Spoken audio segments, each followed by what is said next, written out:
Hallelujah. All praises, glory, and honor to the Most High, the God of Abraham, Isaac, and Jacob, Yahweh Melech, La'olam Melech, Israel, the God, King of the universe, King of Israel. Right back at it with another Monday morning quarterback session, live with our group Ben Israel. Shalom, Israel. Yes, sir. So look, y'all see the title we going over. You understand? Work, fiery trial, and the faith. Going over the faithful martyrs. You dig? Dealing with our people. Some of our people have situational belief. As soon as certain things go wrong for them, they get to panicking. He lose a job. He lose a spouse. He lose money. And he's not down with the Most High, the creator, owner, and possessor of all things anymore because of his situation. You understand? That's one thing that's consistent throughout the scriptures from what's called the Old Testament or the New Testament is the Most High required that you have strong belief, a strong faith in serving him. You understand? Just like you expect for your children. You expect for your children to have full faith in what it is that they ask you to do for them. You understand? You expect your children to have full faith. Them babies go to bed not tripping on what they're gonna eat, what they're gonna put on for the morning. You understand? What they gonna sleep at. They ain't tripping off none of that. Babies ain't tripping off none of that. The babies in spirit believe totally in what their parents are going to provide for them. You understand? So when we look at that and the Most High allow us to be parents, why don't we have the same understanding when it comes to, you understand, when it comes to our God, our power, our Elohim, however you want to say it. So y'all see the title. We going over work, fiery trial, and faith, which all comes with it. If you say you got faith, then the work's supposed to follow. Through the fiery trial. Through them fiery trials, you gonna have them. You understand? Anything you want to say, Akru? Hey, that's just about it. You know what I'm saying? Getting up to the list. First, I want to say shalom to the family out there, though. All praise due to the Most High. We heard do another Monday morning quarterback. That's right. Yeah, but most definitely going over the faith. You know what I'm saying? Because a lot of our people, we get out to various situations where the faith wavers fast. You know what I'm saying? And just knowing for sure what faith itself is. I stay devoted, dedicated to that faith. You know what I'm saying? What works follow behind it. You know what I'm saying? Like the fiery darts, because you get fiery situations. You get heavy, the pressure get thick. You know what I'm saying? Once the pressure get thick, then what lies for your faith? You know what I'm saying? So, no doubt. Real talk. You say, boy, so thick you can chop it with an axe. Yeah. You know exactly what's going on. No pressure plus pipes. Yep. Or pressure form diamonds, man, to make you great. You feel me? Pressure either greater you break what you can't handle. You understand? So we gotta understand that, yeah, we understand it's commandments. We understand, the history of the scripture. You feel me? A lot of it's cosmetic now because it's outward. But when that faith comes, that belief, that's the trying of them inwards. What you really believe. Once that comes, and it's like, dang, dog, I lost my job. So what, you don't believe in the Most High no more? Like, what's the problem? No doubt. Dang, man, my relationship dissolved. What, you don't believe in the Most High? Like, what's the problem? I've been put on child support. My woman, you don't believe in the Most High no more? What's the problem? We've been talking about King Solomon and some of these secret societies since last week. We got another Sabbath class. She'll be posting up on the channel later on today or maybe tomorrow or whatever. But trip off this, man. You're dealing with a man that the Most High appeared to twice. You feel me? Gave him wisdom, glory, riches, honor, and everything. And for him to make a conscious decision to serve the devil. You feel me? To please his spouse or his women. You understand? The scripture said the Most High got angry at Solomon for that, man. And said, boy, I would have killed you had not David been your father. I'd have laid you flat for that. You see what I'm saying? So there is no excuse, even when you say, well, he was old and he was long in the tooth. That don't mean nothing. We're going to go over scripture today about Elder Eleazar, who was 90. Yeah. You understand? Man was 90 years old. And he said, hey, old age ain't a reason for you to dissemble. You feel me? I believe in the Most High, and I'm taking that belief or that faith to the grave. So we're going to go over the work, the fiery trial, and the faith. You feel me? Because all those are what's called, they call it interdependent. When elements depend on one another to survive. You feel me? It's impossible for you to have faith without work, and it's impossible for you to work without going through a fiery trial. Impossible. No. If you believe this, you're going to be put to the test. it actually shows faith. You know, when you're going through a fiery trial and you stay on the path, you know what I'm saying? You don't let your faith waver. Yeah. You know, it's just a situation as you're going through right now, and majority of the time it's hush time. You know, making itself known. You know what I'm saying? But yeah, you're gonna go through a situation. Well, I mean, hey, it could be a trial. Exactly. You know what I'm saying? Like the Most High seen you through a trial, like a gold going trying through the fire. Yeah. You know what I'm saying? So yeah, you know, whichever way it is, it would be for us to keep the faith. You know what I'm saying? No doubt. Keep the faith, man. And think about it, dealing with the Most High power, like before you go through your trial and after, he already know the outcome. So you going through your trial is for you to realize your full spiritual potential. That's what that's about. It ain't like the Most High is more wiser before you go through your trial than after. He already know. He told the devil, I know what Job gonna do. Yeah. I know he down with me. But so your trial or your test is for you to realize your full spiritual potential. And that connection you got with the Most High, El Elyon, the Most High Yahweh. El Elyon meaning the Most High God. You understand? It's for you to realize your spiritual potential. No doubt. And that's a good thing for us to understand within ourselves, our spiritual potential. It's like we don't percentile ourselves. You know, we know we're not 100% at nothing. You know what I'm saying? But we don't percentile ourselves like to say, well, you know, I am this much. I need help in these ways. You know what I'm saying? This I'm pretty cool with, but this here I need some help in. Yeah. You know what I'm saying? So we don't really do that spiritually with ourselves. You know what I'm saying? To kind of figure out the balance of what we need to do for as getting ourselves together. You know, getting these certain spirits up off ourselves. You know, but yeah, I do have this spirit. This spirit is kind of heavy on me. You know, all right, this spirit I can kind of deal with that. You know what I'm saying? I ain't really too focused on like swine eating. You know, that's kind of easy for a lot of people. You know what I'm saying? We kind of really get off swine eating. And then you say, boy, immediately. We start eating the swine and the freaky meats, shrimp and crab legs. Boy, we start eating them freaky meats immediately. Straight up. That was like, well, we ain't supposed to be eating that. Done. So that may not be nothing in the spiritual situation that's heavy on you. Yeah. You know what I'm saying? But the opposite sex, being desired by the opposite sex. Yeah, that lust. You know, that lustful situation. Yeah. You know what I'm saying? Now that may be heavy on certain people. You know what I'm saying? Certain people may not be heavy on. You know what I'm saying? But the thing about it is we percentile ourselves. You know, see where you are at with yourself. You know what I'm saying? And then you grow from it. You know, get some scripture, get some wise counsel. You know what I'm saying? Grow from certain situations that's got you heavily pressed. That's right. You know, stay with the faith. Keep the faith. Keep it pushing. Yeah. Yeah, real talk, bro. Excellent words, Hebrew. Let's start this off from Matthew 19. Matthew 19. Y'all see the title, right? You see the work, the fiery trial, and the faith. All of them are interdependent, meaning they all depend on one another. To prove that you have strong faith, you're going to have to do the work of the Most High, which is keeping his charge, and you're going to have to go through a fiery trial. Period. Dot.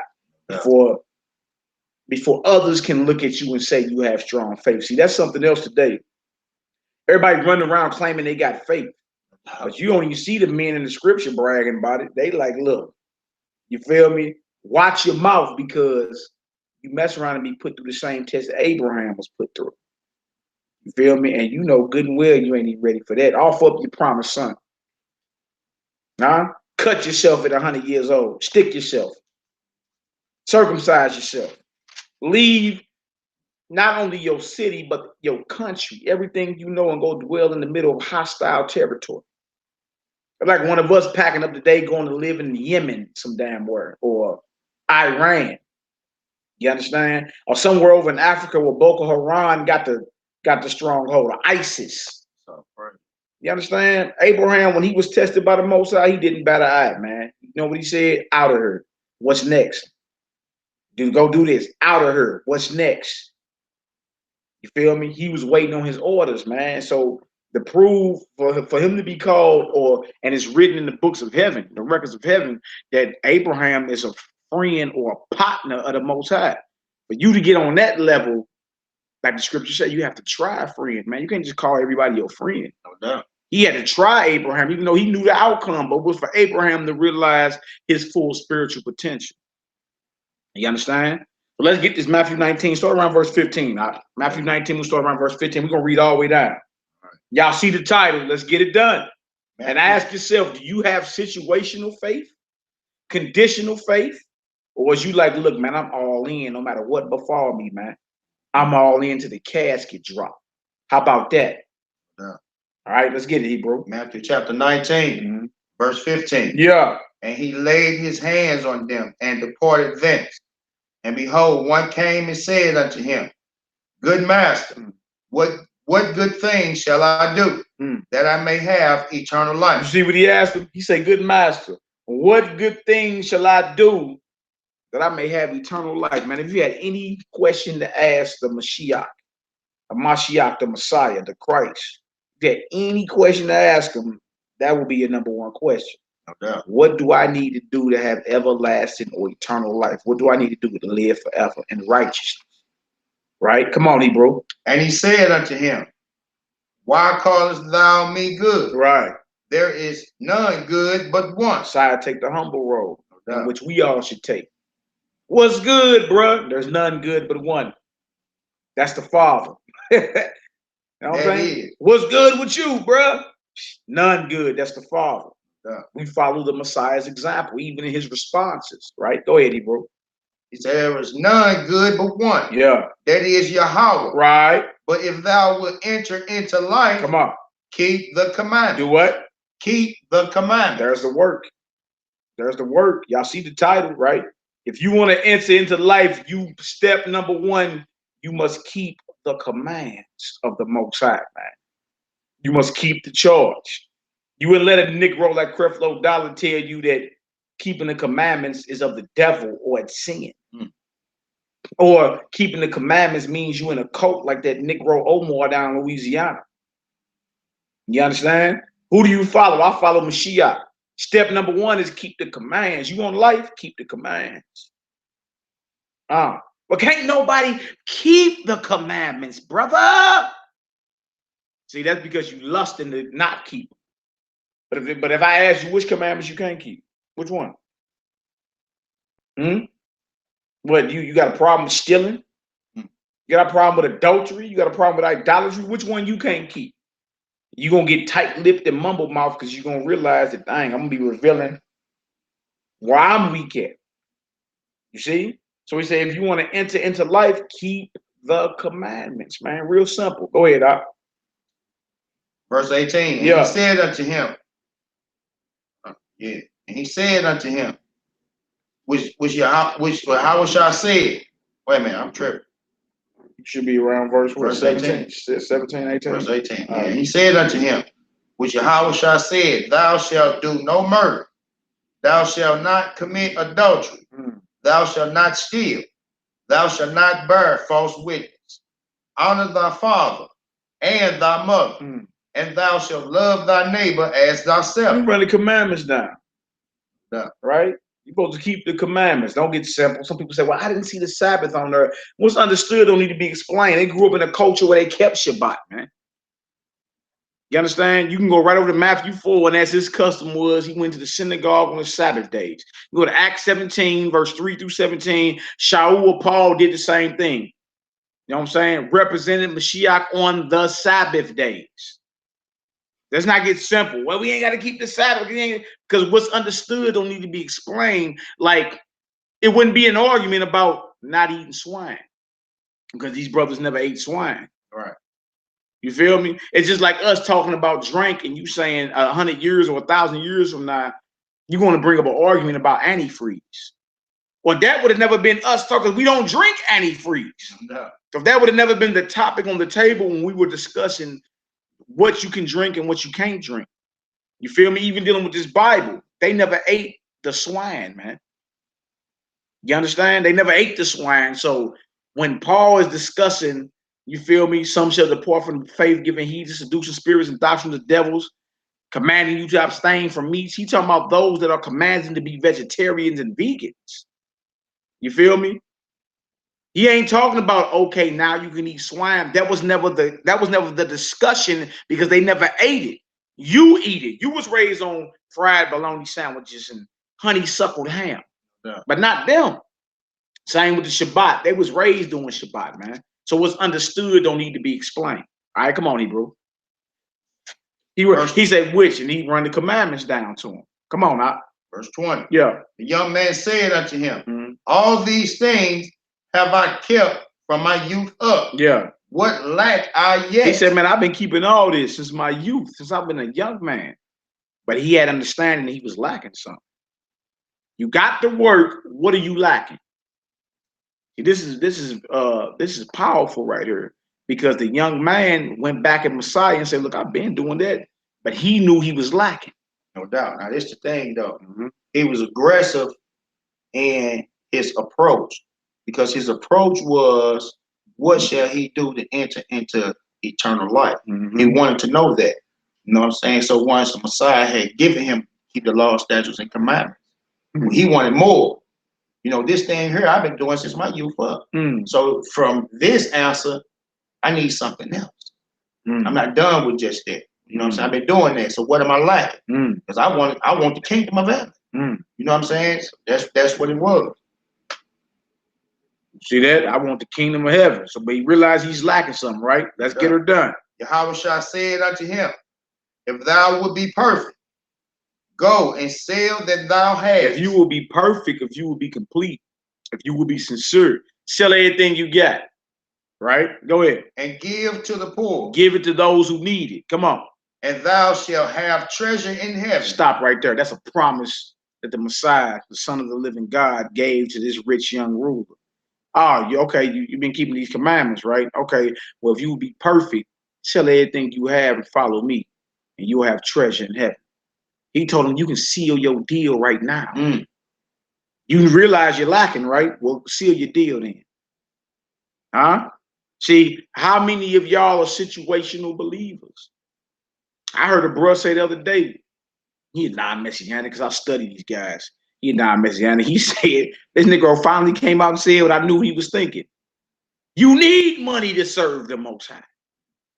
I say, Negro, what? You need money to serve the Most High. That mean us poor folk are doomed. Because what's the parameters? What's the boundaries on having money and not having money? What you mean, having $1 in your pocket? Yeah. Being hood rich? Being wealthy like the Rothschilds? What do you mean? You need to have money to serve the Most High. Which made me understand that he didn't have faith. He didn't believe. You need to be a shot caller to serve the Most High. It says who? When I read all through these scriptures, blessed are the poor, for yours is the kingdom.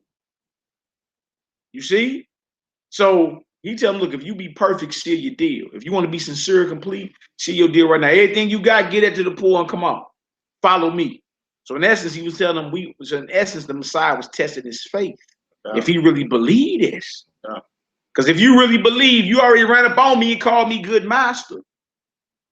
So that means you acknowledging that I'm Lord over you if you calling me master. Right? Messiah take the humble role and say, look, what you calling me good for is none good but one, that's God. But if you want to enter life, what? Keep the commandments.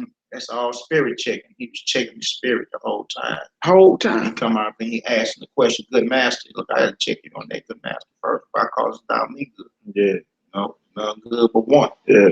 So he was spirit checking them the whole time that he was there. Powerful. Yeah. Powerful. You want to enter life, keep the commandments. He said, which ones? He run the commandments down to him. He said, I've been doing this my whole life. He said, okay, well, if you, I hear you. I hear you fat mouthing. Okay, but if you want to be perfect, sell everything you have, give it to the poor, right? Come follow me and you have treasure in heaven. Tested his faith, his belief. Huh? Let's read, Hebrew. Verse 22. Yeah. But when the young man heard that saying, he went away sorrowful. He went away who? Sorrowful. He went away sorrowful. Negro was weeping, lip fumbling.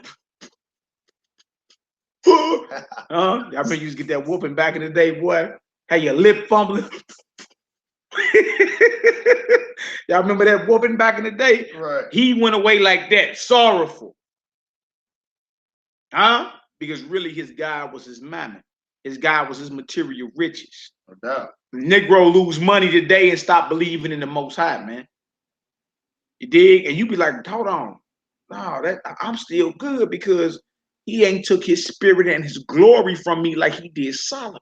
Mm. Reread them scriptures about Solomon, 1 Kings 11th chapter. The Most High got angry at Solomon because he willingly started worshiping the devil. You understand? And allowed his women to bring all these altars into Jerusalem. Most High got mad at him, took his spirit and his glory from him. Now, if the Most High ain't took that from you, he's still dealing with you. You mad because you done lost a spouse or a job or some money. Now you ain't a servant of the Most High. Where your faith at, man? Where your belief at? You gotta have that die-hard faith, man. Die hard and live free faith. You understand? Like, I don't care if the world blow up. I don't care if they knew, if they said, well, a nuclear missile from North Korea, Iran, and Russia is T-minus 5 minutes out from St. Louis. Me and my beloved brethren gonna be facing the east and praising the Most High. That's what we gonna do. You understand? We ain't gonna be low running like them out in Hawaii a few months ago. No, we're gonna be praising the Most High. You dig? Because your mind need to be, even if the world blow up, I'm not dropping my belief, man. No. I'm not dropping my belief and strong conviction in the Most High. I don't care if everybody turn their back on him. I'm right. That's how you gotta be, man. No. All right, come on, Hebrew. You got something else you want to say? No, man. I'll end up. We may read some of these things up in scripture now. Like give it up. Okay. Too fast, but they say for he had great possessions. And see, that's a lot of situations. You know, a lot of other people we had a possession. That's one of them things that's hard to give up. You know what I'm saying? People don't want to give up their possessions. Yeah. You know, even though if you have put work towards it. We was reading that what was it, Ecclesiastes 9. All the life of thy vanity. Oof. You know what I'm saying? It's like these things that we work, you say put all your might towards, your strength towards, these things that we collect in this world or this life that we living in, it's vanity. You know, so how could you even want to take the possessions if you understand the Messiah is he? And he say, give all that away and come follow me. You know what I'm saying? Then you will understand that you are leaving these behind and going off into something greater if your faith is good. You know what I'm saying? If you have good faith, then you wouldn't even bat an eye at none of this. Like Peter and them. And them brothers was on that boat. You seen the Messiah come, he say, hey, y'all come follow me. Listen, there ain't another fish got caught. That was it. Yeah. We gone. We out of here. Left they father in the boat with the servants. Out of here. It's good faith. They left on faith. And their work showed that. You know what I'm saying? That's the faith that need to be. No doubt. Go ahead, Hebrew. Bigger the faith, bigger the miracles too. Always remember that. When we get into Hebrews 11 in a few minutes, you're gonna see bigger the faith, bigger the miracles. That's how the Most High starts showing up, and miracles get to cracking for you. It's like because you had unwavering, unflinching faith. You really believe this thing.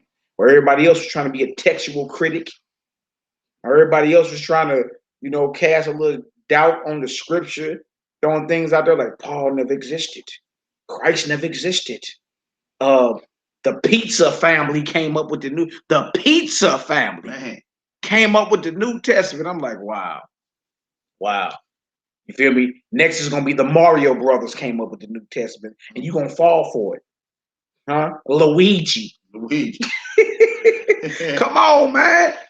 Like, leave all that intellectual stuff for the educated Negroes because they don't believe anyway. You feel me? You can't ask none of us around here, hey, do you believe the Messiah is going to return with the greatest army in existence with thousands and thousands and 10,000s of his hitters and head busters and say, yes! Final answer.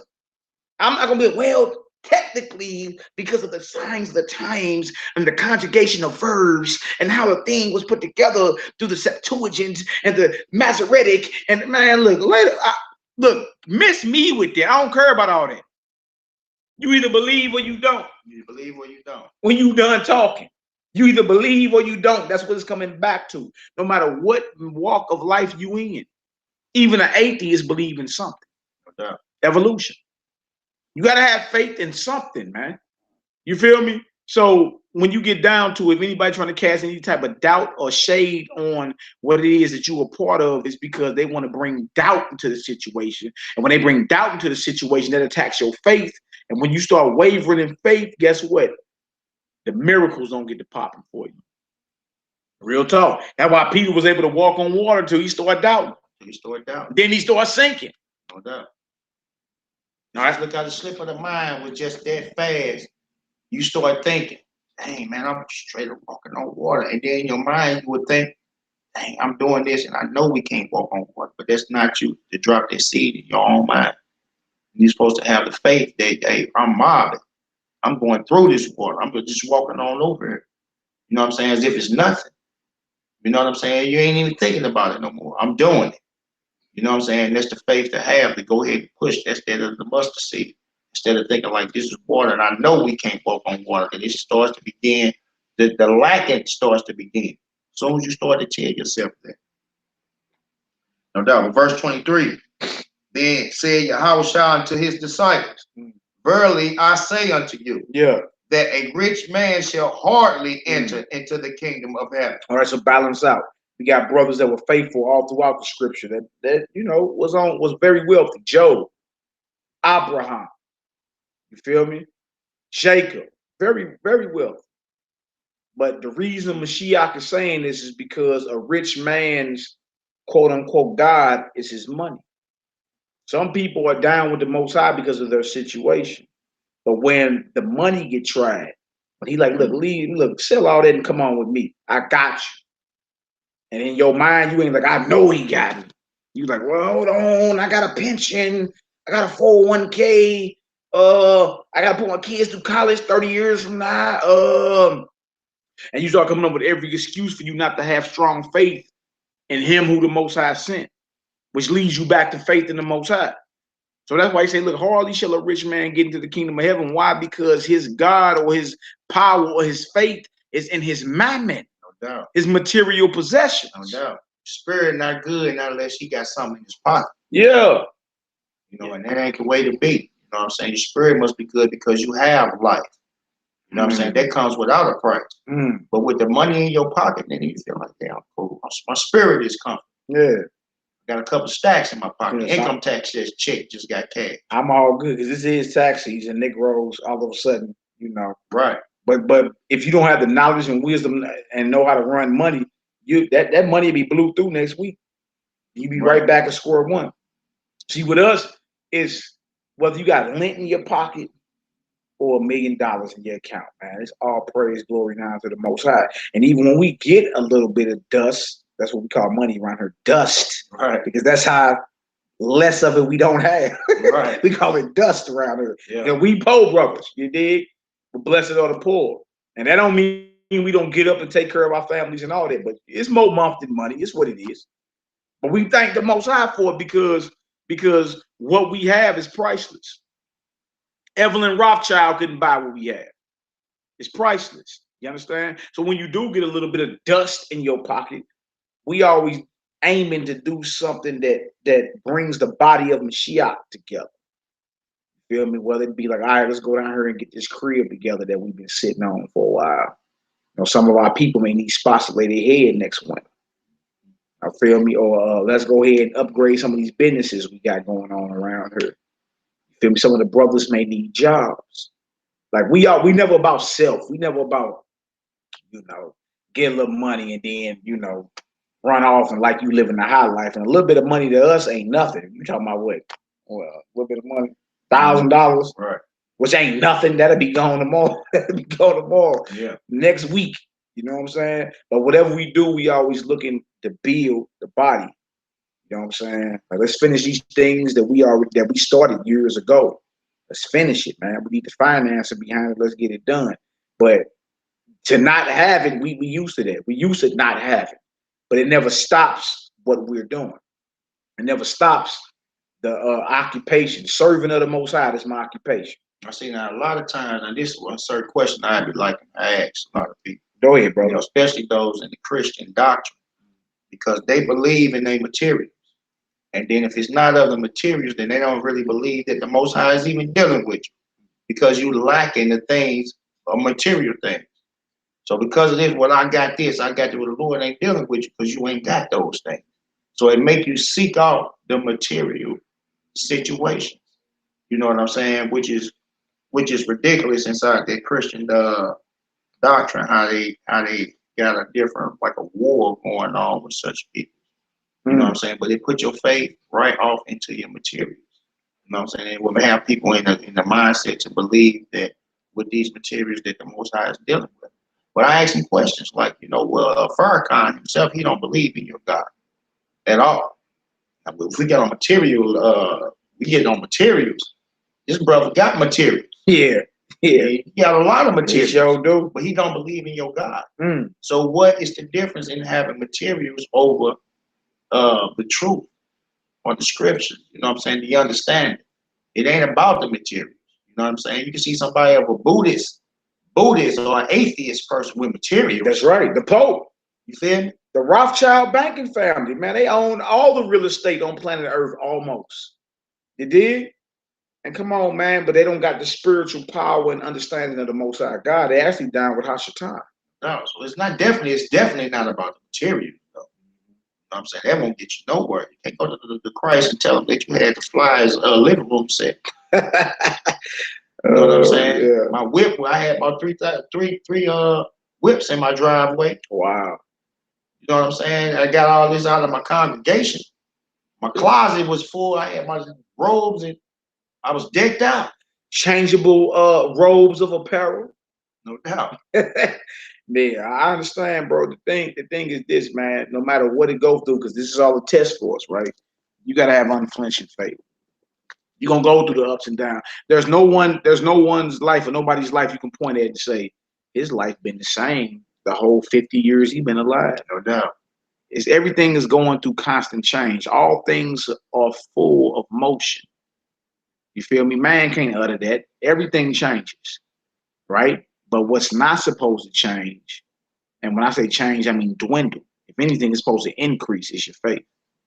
Your faith and belief, you understand? The work through the fiery trial, your faith supposed to be increasing. All right, let's finish this out. What else is that? He says, verse 24, and again I say unto you, it is easier for a camel to go through the eye of a needle than for a rich man to enter into the kingdom of Yah. Stop it right there. Now trip off that. A camel, like that's where the camels used to go rest at in the ancient world, get away from the sun. It's like a little spot, a very narrow path where they used to have to duck down. It's called a needle. He barely could fit up in there. But that's where camels used to go to rest and duck away from the sun at, a needle. And he's saying it's easier for a camel to pass through that than for a rich man to get into the kingdom of heaven. You see that? Why? Because the rich man's God is his money. That's why I think it was 2 years ago. What was that when all them international bankers was killing themselves? Yeah, it was just right about 2 years About 2 years ago, man. It was about 80 bankers in like the span of 2 years were killing themselves. Man. Jumping off 80 story roofs and dome shotting themselves and everything because they realized that their God was gone. Their money. You know what I'm saying? Why you think Messiah say, blessed are the poor, yours is the kingdom? And that don't mean be a bum. That don't mean don't try to strive and do what you got to do out here. You understand? In righteousness, though. But that let it be known, like, look, the way this system is set up, you'll never be above the Rothschild banking family in this setup. In this world, you never be above the Rockefellers. In order for Jay-Z and them to get to where they got, they had to take a deal. Oprah too. You know what I'm saying? You got to straight sell out and bow to Hashatan to get power and authority in this setup, this realm. But we're stacking our treasures in heaven. That way, when the kingdom comes, hey, we got a policy to cash in. They don't. All right. So precious is your faith, man. I salute all the brothers and sisters of the faith that are sincere. I salute the righteous elect, man. You understand? And even if it's some Gentiles around that say, look, man, I'm willing to dig ditches for y'all. Man, I'm willing to say the hell with my people and my culture. I want to serve y'all God. You feel me? Salute. Salute. All right, come on, Hebrew. Verse 25. Yeah. Say, when his disciples heard it, they were exceedingly amazed, saying, who then can be saved. Who then can be? They like, dang, if the rich can't be saved, to show you the mindset of the disciples. Because the mindset then was what it is now. You thinking the Most High dealing with them because they got riches. So when he said it's easier for a camel to pass through an eye of a needle than for the rich man to get into the kingdom of heaven, and the disciples' reaction like, well, dang, who can get it then? It's because the mindset of society then is the same as it was now. The Most High done blessed these rich niggas, and they got first dibs at the kingdom of heaven. Huh? It's the same thing, man. Who then can be saved, they ask. Go ahead, Hebrew. But Yahushua beheld them and said unto them, with men this is impossible. Yeah. But with Yah, all things are possible. He say, look, with men this is impossible, because you would think being a man, being carnal, being in this realm of understanding that the rich or the elite would have first dibs at the kingdom of heaven. As a man, you would think that. But he said, with the Most High, nothing is impossible. Why do you think he said the last shall be first? The Most High deal with quality, not quantity, quality. All right, come on, Hebrew. And then answered Peter and said unto him, behold, we have forsaken all and followed thee. What shall we have therefore? Now, see, Peter, because my brother Ruban brought up earlier that Kepha or Peter and them, when they got called by the Messiah, they left their father in the boat with the servants fishing. We out of here. Yeah. So Peter saying, look, we done forsook all and followed you. What shall we receive? All right. We done gave our life up to do this work. That need to be the mindset of every brother and sister. Have you given your life up to do this? Huh? Or is this your hobby? See, a hobby is what you get around to. You know what I'm saying? A hobby is what you get around to, right? Your job is a servant of the Most High. You understand? My hobby, I like to go, place a few bets here and there at the casino. That's a hobby. You understand? That's not my job. My job is to serve the Most High. You feel me? A hobby is what you get around to. Your job or your occupation is what you do 24/7, 365. All right, come on, Hebrew. And Yahushua said unto them, verily I say unto you, that ye which have followed me in the regeneration, when the Son of Man shall sit in the throne of his glory, ye shall also sit upon 12 thrones, judging the 12 tribes of Israel. So he basically gave them rank in the kingdom. Let it be known, like, look, you understand? You follow me in the resurrection or the regeneration, which is resurrection, not reincarnation, resurrection. You should also sit on 12 thrones, judging the 12 tribes of Israel. You feel me? Deciding between what's right and what's wrong. You understand? It's going to be, if there's a kingdom or a government coming, then there's administration. There's different parts to, the kingdom. And that's where he letting it be known. Y'all going to have rank in the kingdom if you follow me. In the resurrection, you'll have rank in the kingdom because you gave everything up and followed me. All right, come on, Hebrew. Whew, man. Yeah. It's at verse 29. Check this out. And everyone that had forsaken houses, or brethren, or sisters, or father, or mother, or wife, or children, or lands, for my name's sake. That's everything that you make an excuse over. You make an excuse over your children, your baby mama, your house. The reason why you can't be full-fledged doing this work, because you always make an excuse over something he just named. You make excuses over those things. Go ahead, Hebrew. Shall receive 100-fold. Who? 100-fold. Ooh. And shall inherit everlasting life. And shall inherit everlasting life. Man, whoever follow me gonna receive 100-fold. Whatever you invested, you're gonna get back 100-fold. Huh? 100-fold. You feel me? And shall receive everlasting life. Come on now. But many that are first shall be last. Hallelujah. And the last shall be first. Real talk. Riches will make your call in the election sure. Let's go to James chapter 2 real quick. Let's go to James chapter 2. We talking about the work, the fiery trial, and the faith. A rich young ruler went away fumble lipping. Huh? Because the Messiah told him, sell all that and come on and follow me. He tested his faith and he came up short. He came up short in the faith.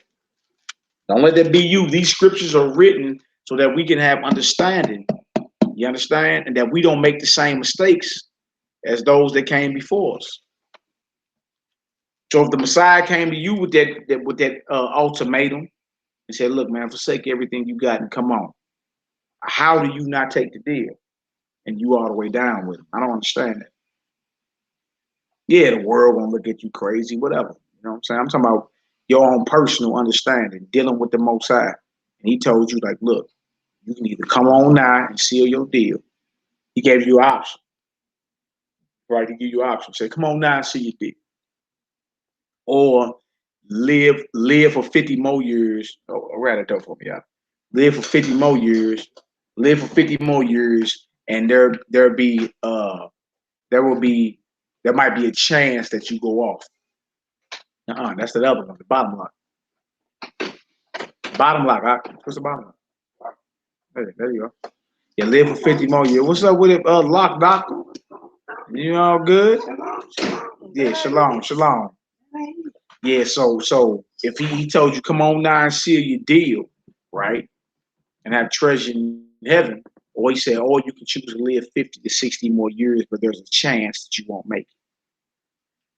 What do you take? What deal do you take? You say, well, dang, I'm going to miss everybody and the 60 more years. There's a 50-50 chance, right? You might not make it. Or you can leave right now and seal your deal. What's your choice? Because that's basically what he told the rich young ruler. I'm a mama biscuits, honey. You gonna miss the mama biscuits. My mama biscuits!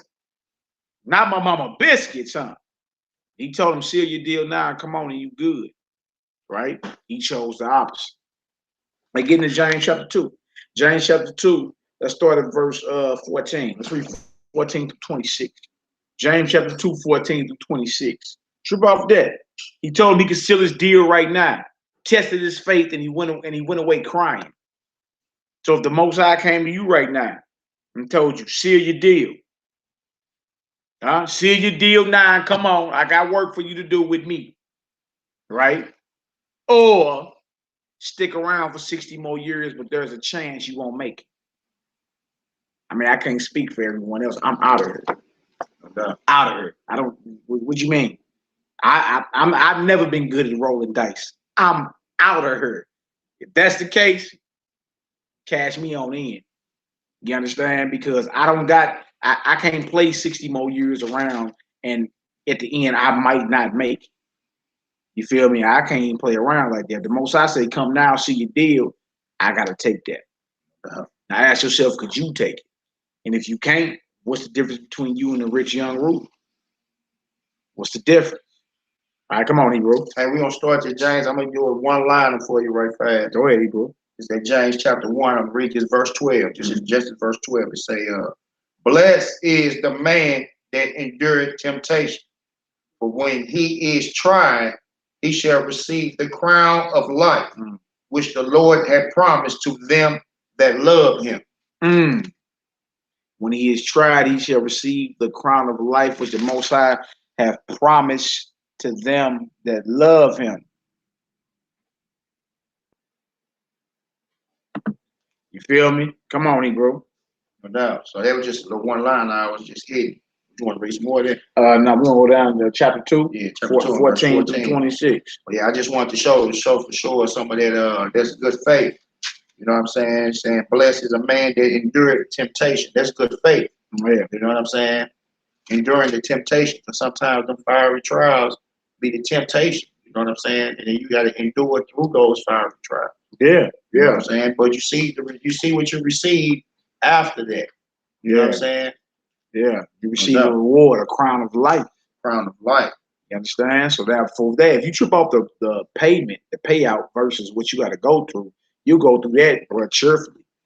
Everybody say, take that with sure. Like, dang, you realize the payout? You realize what you about to get paid? You understand? If you just simply endure this thing and bring forth your full spiritual potential, Beautiful.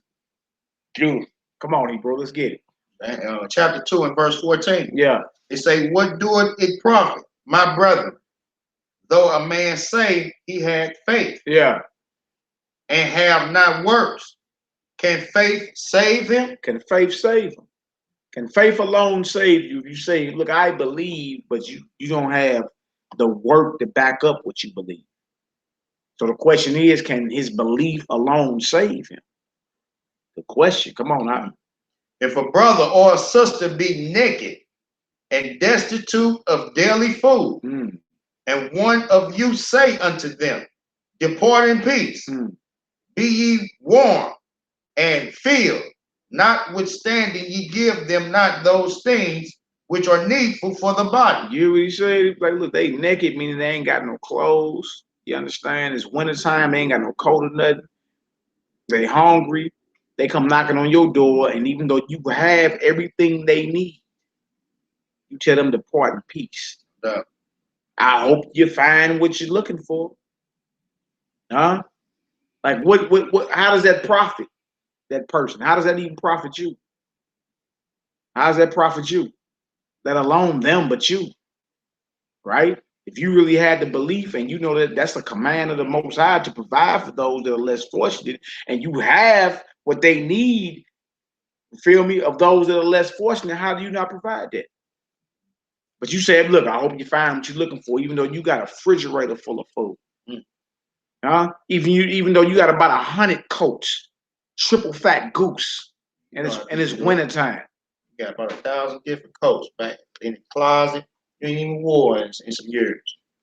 Back down in the basement in bags, just sitting in bags. I heard when somebody come, that's in need of a coat, you wouldn't take the time to get in one of them bags and get one of them old coats and give it to them. But tell them depart. Don't leave, man. Find you some warmth. What do with that profit? Yeah. Don't profit anything. Don't profit him or you. Go ahead, Doc.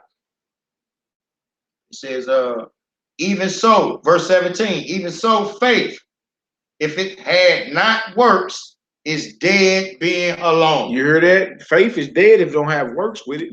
And a lot of you church Negroes claim you got faith.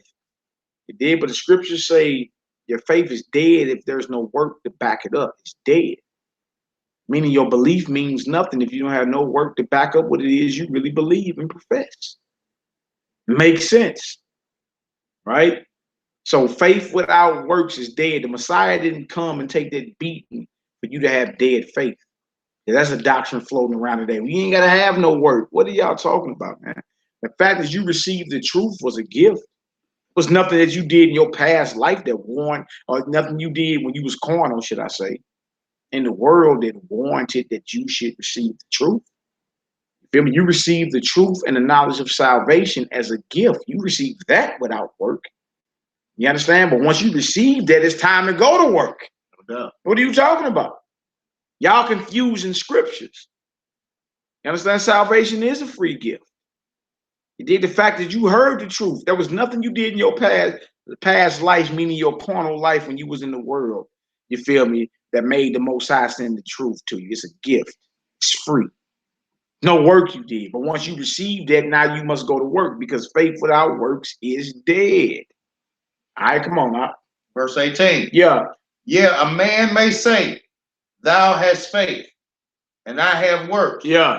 Show me thy faith without thy works, and I will show thee my faith by my works. Yeah, I'm gonna show you my faith by my works. Listen, you can't show nobody what you believe without the evidence to back it up. It's impossible. No doubt. Hey, you mean you believe this, but you ain't got no work to back it up.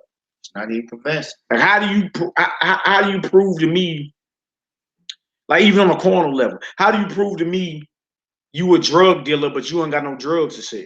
Or even that you work on cribs. Hey, I do work on cribs, but you ain't got no work to show. You ain't got no tools, no work, no nothing. Nothing. You feel me? You believe that you work on the cribs, right? But you don't know how to frame a wall. You don't know how to do none of this. You feel me? So you can believe and say whatever, but if there's no work to back it up, you understand? You can run around and say whatever you is. I'm the fastest brother In the track, I set records. But look, if ain't nobody seen you do it, if you don't got no work or no film to prove you run 100 yards in 7 seconds, bruh, what you saying don't mean nothing. What you believe is false until the work validates it. All right, come on, Hebrew. Verse 19. Yeah. It say, thou believest that there is one God. Oh, man. Thou doest well. Yeah, that's good. It's good you believe in a higher power. That's what everybody say today. Well, I believe in a higher power. Well, that's good. Go ahead. The devils also believe and tremble. He said the devil and his demons also believe and tremble. That's not good enough for you to believe that there's a higher power. No doubt. So what are you, a devil? Could you be a devil if you say that you believe? Because he said the devils also believe and tremble. You know, that's a question to ask to those that say that. You know what I'm saying? Because you would know for sure that what's your works behind your faith? Is your works of the devil or is your works of the Most High? And that's one thing we need to get within ourselves when we're talking about percentile in ourselves. Like, what are my works? If my faith is in the Most High, then I have to check the works of myself. What am I doing? What am I striving towards? What am I thinking? You know, because thoughts is a part of you, is a part of your works. It becomes action. If you think on situations too heavy, it becomes action. That's right. You know what I'm saying? That's So right. we have to check these type of situations. That's right, Doc. It say, but wilt thou know, O vain man, that faith without works is dead? You know, he called him vain or worthless, man. Faith without works is dead, man. So the question need to be right after that, did the Messiah become that sacrifice for you to have dead faith? If you believe you don't have no work to do because you have faith. You got to ask yourself, what kind of faith do I really have if I don't have no work to back it up or prove it? What's to prove you really believe in the Most High other than you fat mouthing? No doubt. There's nothing to prove it. All right, come on, Hebrew. Verse 21.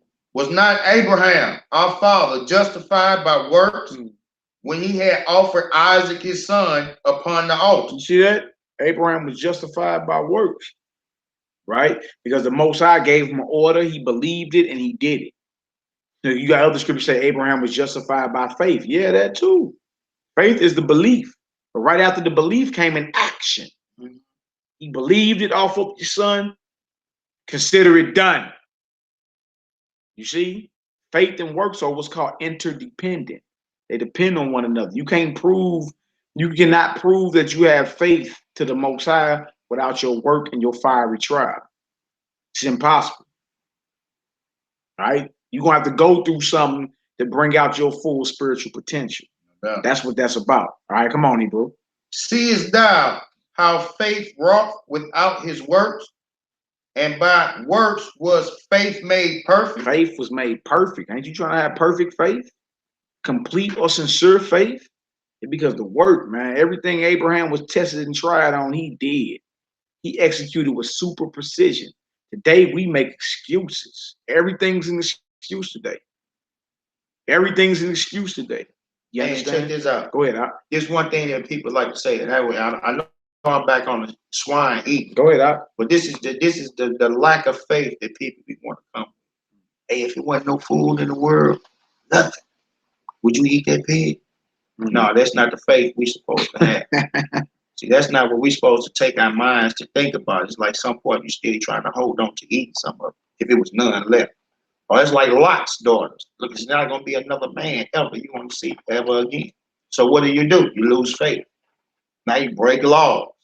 You feel me? And you start doing things. You sleep with your father. You go get you a pork chop sandwich. You know what I'm saying? You start doing things that's unlawful. Right. After you lose the faith. You know what I'm saying? So the thing about it is to keep the faith. No doubt. Keep it to the end, man. Come on, Hebrew. He said in verse 23, and the scriptures was fulfilled, which said, Abraham believed Yah, and it was imputed unto him for righteousness. It was imputed unto him for righteousness because the Most High gave him a command and he did it. Feel me? He believed him, yeah. But see, what people leave out, especially the Sunday doctrine, is the work that follows the strong belief. It's always a work in a fiery trial. It always is. All right, because you got to be battle tested and approved to get into the kingdom. The Most High is not dealing with chump suckers.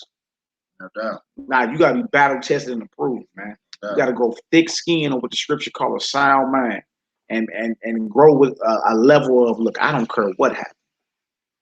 It's till the casket drop over here, man. That's the mindset you got to have. You feel me? And then with the faith, the Most High shows miracles. He gives you evidence that he's with you. Like he rewards you. He rewards you for your strong faith and say, look, you see, because you believe and you passed that, we give you a little something right here. You're like, thank you, Most High. To where can't nobody tell you he don't exist. Because all of us done witness our miracles. You feel me? One way, shape, form, or another. You done witness miracles in your life. I know I have. You understand? To where, because the faith was kept, and it was die hard or live free faith, man. 10 toes down. You understand that the Most High rewards you. Take that. Deal with you on that level. You be like, all praise. You feel me? All praise. So you have to get rewarded for passing your test. You understand? You have to get rewarded for having strong faith, no matter if the situation looked hopeless. You believe. Blessed are those who have not seen and still believe. All right, come on, Hebrew. Good faith. They say, and he was called a friend of Yah, a partner of the Most High. Somebody at the door. You waiting for somebody? And he was called a friend or a partner of the Almighty. That quick. All right, come on, Hebrew. Verse 24. Yeah. Ye see then how that by works a man is justified, and not by faith only. Not by belief only. You feel me? You got to have to work with the faith to even be considered justified in the eyes of the Heavenly Father. Easy work. Come on now. Likewise also was not Rahab the harlot justified by works. Now we talking about Rahab. Now this is a foreigner. Rahab wasn't an Israelite. She's a foreigner. You dig? Matter of fact, called her a harlot. Show how merciful the Most High is. You dig? And no, we're not condemning going to delay with harlots, but the fact of the matter is, this sister was found to have great faith because what she did at that time was worthy of death to her nation. No doubt. She committed treason. You feel me? And laid her life down for the sake of God's chosen people. Yeah. So she's mentioned in the book of having great faith, belief. Come on, now. When she had received the messengers and had sent them out another way, for as the body without the spirit is dead, yeah, so faith without works is dead also. As the body without the spirit is dead. Look, if you ain't got works with faith, that's dead faith. They tell you that up in the Sunday church like it's all good. You just do whatever you want and believe whatever you want. No. Faith without works is dead. Whatever you claim you believe, you don't got to work to back it up. It's a fiery trial and you ain't going through. Dead. But that's like saying that you were sitting here to have dead faith. Faith means a strong belief in the truth. That's what it means. All right. You got something you want to hear? I see you flipping over there. Yeah. Or that Mark. Yeah, I'm gonna go to that Mark. Mark chapter 2. We're going to Mark chapter 2 next. Mark chapter 2. This is gonna be an example of some works behind some faith. You know, situations get pretty sticky, you know, inside the lives that we live.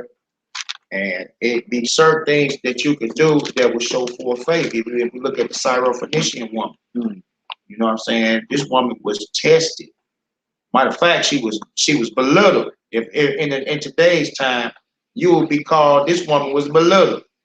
But she was called a dog. But Christ called her a dog when she had gotten his attention. Why would I take the bread for the children and give it to the dog? There was a parable being spoken of. And we don't do that in our own life. We don't go to the crib. You go to the store, you go and get groceries, and you bring them to the crib, you cook them and straight throw them in the dog pan. No, you feed your children first. That's what you do with your groceries. When you go to the store, you come back with food, with bread to eat. We feed the children. You forgot a dog, and he might be the last to eat. You know what I'm saying? He's going to sit there and wag his tail and wait his turn. But that's how the Syrophoenician woman, with the faith that she had, kicked back that parable.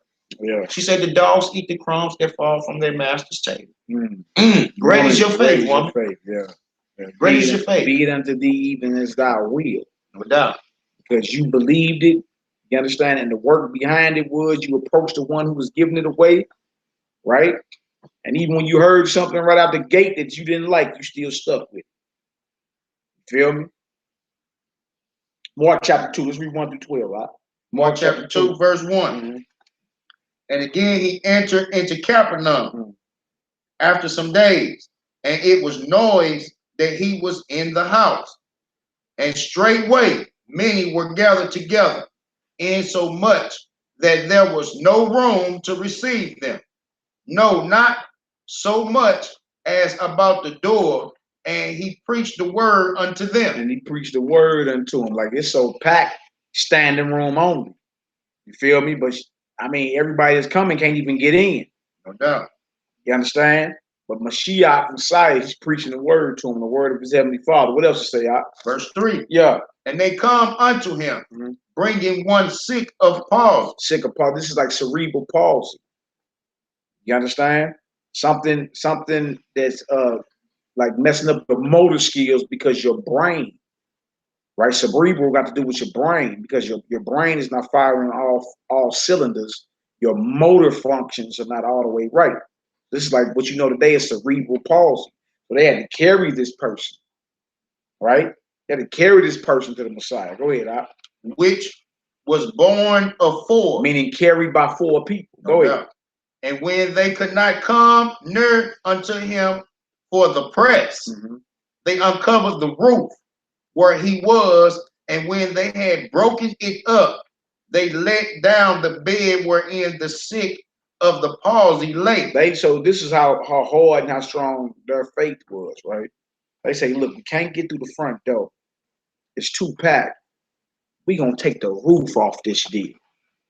Whatever we got to do to get to this healing medicine, that's what we going to do. The door, we can't get there, standing room only. The door is jammed. How about we take the roof off the building? Because this person with cerebral palsy, who has to be carried by 4 people, need to be put in front of the true physician to be healed. Their faith was so strong, they took the roof off the building just so they can get this sick person or individual in front of Mashiach. No doubt. And there was this thing that was going on, just like the woman that touched his foot. You know what I'm saying? Or the heel of his garment. Yeah, the fringes in his garment. The woman that was bleeding for 12 years. No doubt. Yeah. That was faith, by faith, understanding that if I can only touch him, I can be healed. Now, this is faith that these brothers had because these brothers had got up on the roof. And it ain't an easy thing to stick fingers on the roof and peel back the roof. Not let alone to carry the bed up there, because they say the bed that he laid on, they had the bed and lowered him down in the bed that he laid on. Yeah. Wait a minute, they got on the roof with the bed with him in it? 4. He was carried by 4. These brothers had faith. And then had to get some type of straps, man, to let the bed down. Yeah, some type of pulley or something. No doubt. This is great faith for you to understand for sure. Look, I ain't gonna be able to get through here. We need this now. You know what I'm saying? The door's packed. You can't get in on the inside. The line is long. Which way we gonna get in? By any means necessary. Let's peel this roof back. Peel this roof off. Take the roof off this deal. Great faith. Go ahead, Hebrew. It says, when Yahushua saw their faith, he said unto the sick of the palsy, son, thy sins be forgiven thee. Son, thy sins be. When he seen how great that faith was, he was like, look, the faith brought the miracle. No doubt. You feel me? Bigger the faith, bigger the miracles, bigger the belief in the Most High, the unseen, the divine, the bigger the miracles going to be in your life. See, so this is a person that's basically crippled. They got cerebral palsy. They don't have normal motor skills and motor functions like you, that you take for granted, like getting up and going to open the door, or picking up the phone, or taking a spoon and putting it to your mouth to eat some soup. They ain't got that. They basically are retarded. Huh? And because they believe so hard that if we bring him in front of the true and living physician, he will be healed. When he seen how hard they went, even when the first path was blocked for them, they could have easily gave up and went back. Trip off that with your faith. Are you the easy giving up type? You give up real easy? Or you like, look, man, this is what we here for. We got to get this done. How about this? We ain't gonna go through the wall. We're gonna take the roof off this thing. So when Messiah seen it, he say, man, your faith, man, great is your faith, man. Your sins be forgiven you. Because this disease was brought on by their iniquity. A lot of your diseases, some of them are inherited, but a lot of the diseases that we go through are brought on because we keep breaking God's law. Feel me? And that directly attacks your temple, your body, his temple, which is your body. Body's under attack. So when he said your sins be forgiven you, now this person is able to be healed, cured. You feel me? But notice the faith is what we're talking about. The faith was they believed. The work was take the roof off and blow them down. He seen it and said your sins be forgiven you. You all good. Yeah. Come on, Hebrew. Verse 6. Yeah. But there were certain of the scribes sitting there. Always a hater around. Somebody gonna hate you for what you're doing, even when you're doing righteousness. Go ahead, and reasoning in their heart.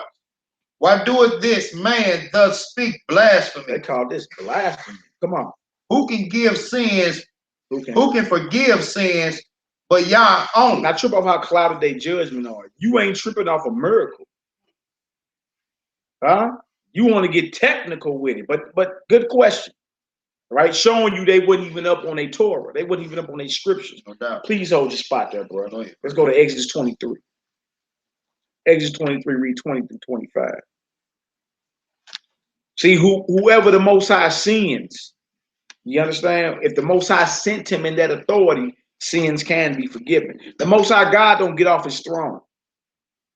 He don't get off his throne to come holler at you and shoot the breeze. I spoke to God, man. He sent messengers. His top messenger is Messiah. So the question was, who can forgive sins but God only? Well, let's read this about this angel right here. Exodus chapter 23 and verse 20. Yes, sir. Behold, I send an angel before thee to keep thee in the way. Right, to get to guard us or to keep us. This is us coming up out of Egypt. To keep you in the way. Go ahead, and to bring thee into the place which I have prepared. Come on. Beware of him. Be what? Beware of him. The Most High's angels are not little white heathen babies and huggies. He got hitmen that are angels. A lot of times, the people in the scripture saw these messengers of God and fainted because they got scared. Dead men. And the angel had to say, look, fear not, you all good. All right? Come on, Hebrew. It says, beware of him and obey his voice. Right. Provoke him not. For he will not pardon your transgression. He will not pardon your transgression. Hold on. This is an angel? Yeah. It says, provoke him not, to beware of him. For he will not pardon your transgressions. Showing you that the Most High gave this angel authority to pardon transgressions. So for those who say, who can forgive sins but God only? They obviously don't know nothing about our history in the book of Exodus or Shemot chapter 23, verse 20 through 25. And when you get on a level, you understand who that angel was, or who the angel of the Most High is. This ain't just no regular angel. There means different ranks and classes of angels, which means messenger, who is the messenger of the Most High, who has the ability to forgive sins. And if you can accept that this was an angel, but not accept that it was a Messiah, what's the problem? Come on now. Say, for my name is in him. But if thou shalt indeed obey his voice and do all that I speak, then I will be, wait a minute.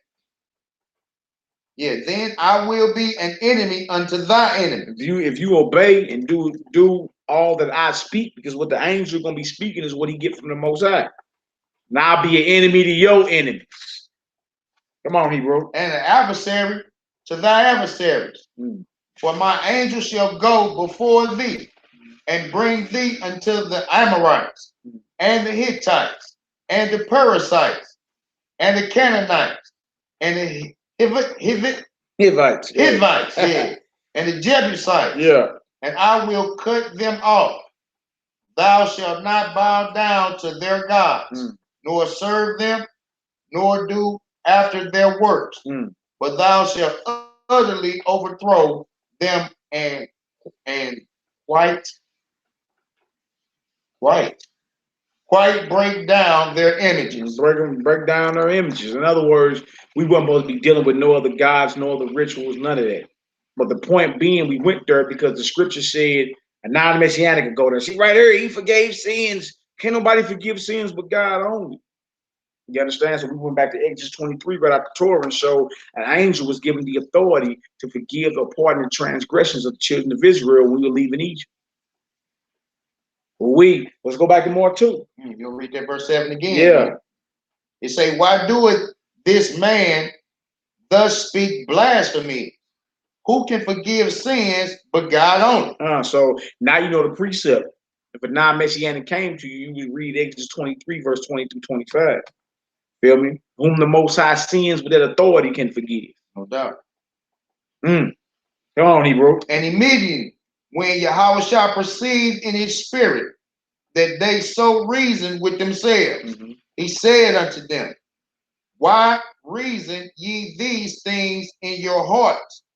Whether is it easier to say to the sick of the palsy, thy sins be forgiven thee, or say, arise and take up thy bed and walk? But that ye may know that the Son of Man had power on earth to forgive sins. He said to the sick of the palsy, I say unto thee, arise and take up thy bed and go thy way into thine house. Verse 12. And immediately he arose and took up the bed and went forth from them all, insomuch that they were all amazed and glorified Yah, saying, we never saw it on this fast. Yeah, because the Pharisees and them weren't doing no spiritual powers. They wasn't healing nobody. But he says that you may know that the Son of Man have power on earth to forgive sins. He told him who was crippled, you understand, take up your bed and walk. Right? So instead of you looking at the righteousness that's been done, this man has been healed from a plague. He's been healed from being crippled and paralyzed. He's been healed of this. Then you saying, man, that's powerful. We never saw it on that fashion. You want to say, well, what is he saying? That's blasphemy. Who can forgive sins but God only? But you left your flank open because you didn't trip the Exodus 23, verse 20 through 25. The Most High sent the messenger or his messenger to lead Israel up out of Egypt. And he told them, look, beware of him and don't provoke him, for he will not forgive or pardon your transgressions. So the answer would be whoever the Most High gave the authority to forgive sins. You understand? Because he's given that power and authority over. You say he can't do it to the Messiah, then why did he do it with an angel? And for us that's on the level, we know who that angel was. You understand? Easy work, man. Easy work. So again, the work, the fiery trial, and the faith. You see, they believed so much that they took the roof off the building to get him that was paralyzed in front of him. The Messiah said, your faith, look how great is your faith. Your sins be forgiven you. And then you seen what happened. Miracle right after that. No doubt. Miracle. And they look, it couldn't have been happening on the regular because what they say, we ain't never saw it on no fashion like this. No doubt. Ever in our life. You see? So the faith, bigger the faith, the bigger the miracles. That's why faith is so important. It's beyond precious. You understand? Because if you really believe, you will have the work to back it up and the fiery trial to go through to where you bring out the Most High, show you your full spiritual potential, man. Feel me? Then you can help the next brother or sister and be like, you know what? I went through that. No doubt. Most High is faithful that called you. Don't lose faith. All right? Let's get into some of this Apocrypha. You want somewhere else you want to go? Let's get into some of this Apocrypha real quick. We're going to go to 2 Maccabees, 6th chapter. Some of y'all scared of the Apocrypha. We're not. 2 Maccabees, the 6th chapter. We're going to read about the elder, the beloved elder of ours. And teach our sons and daughters this history. No doubt. There's definitely history inside the Apocrypha. Teach your sons and daughters the histories of these scriptures. Because we definitely need it. All right?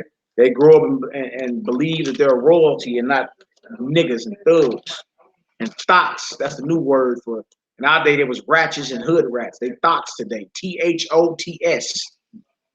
know what I'm saying? You want your children under the vibration of growing up in the spirit of royalty, man.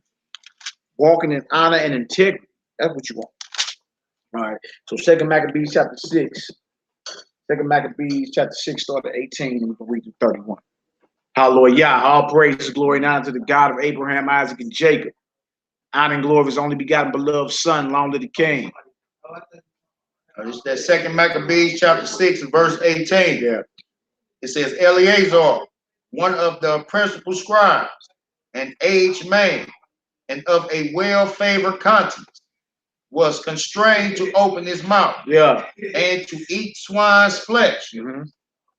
But he choosing rather to die gloriously than to live stained with such an abomination. Hey boy, hey, if I ever meet this elder in the resurrection, man, you feel me, in the kingdom, I want to drink wine with this brother. I want to drink new wine with Elder Eleazar, man. You feel me? Because he was an old man, right? As we read, he was 90 years old, and he didn't use his old age as an excuse because somebody had death on the table, an excuse to sell out. You understand? Well, we gonna kill you, and that's what you're gonna have to do. He said he chose rather to die gloriously than to live stained with such an abomination. Today, you niggas love swine. You love every inch of the pig. But we got forefathers that were chose rather to die than to eat that. Because the Most High didn't make the pig as food for you. That's not food. Yeah. That's the garbage disposal. You understand? Y'all remember the Flintstones growing up? What was the garbage disposal? It was the pig. They pulled the curtain back under the sink and the pig was devouring everything that came, all the waste, because that's its job. It was never made as food for you.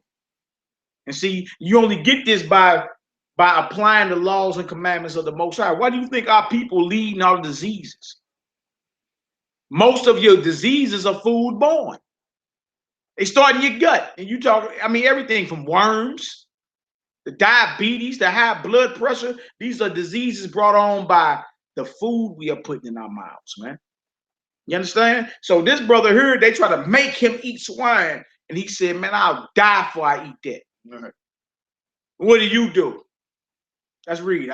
He said he spit it forth and came of his own accord to the torment. That's powerful.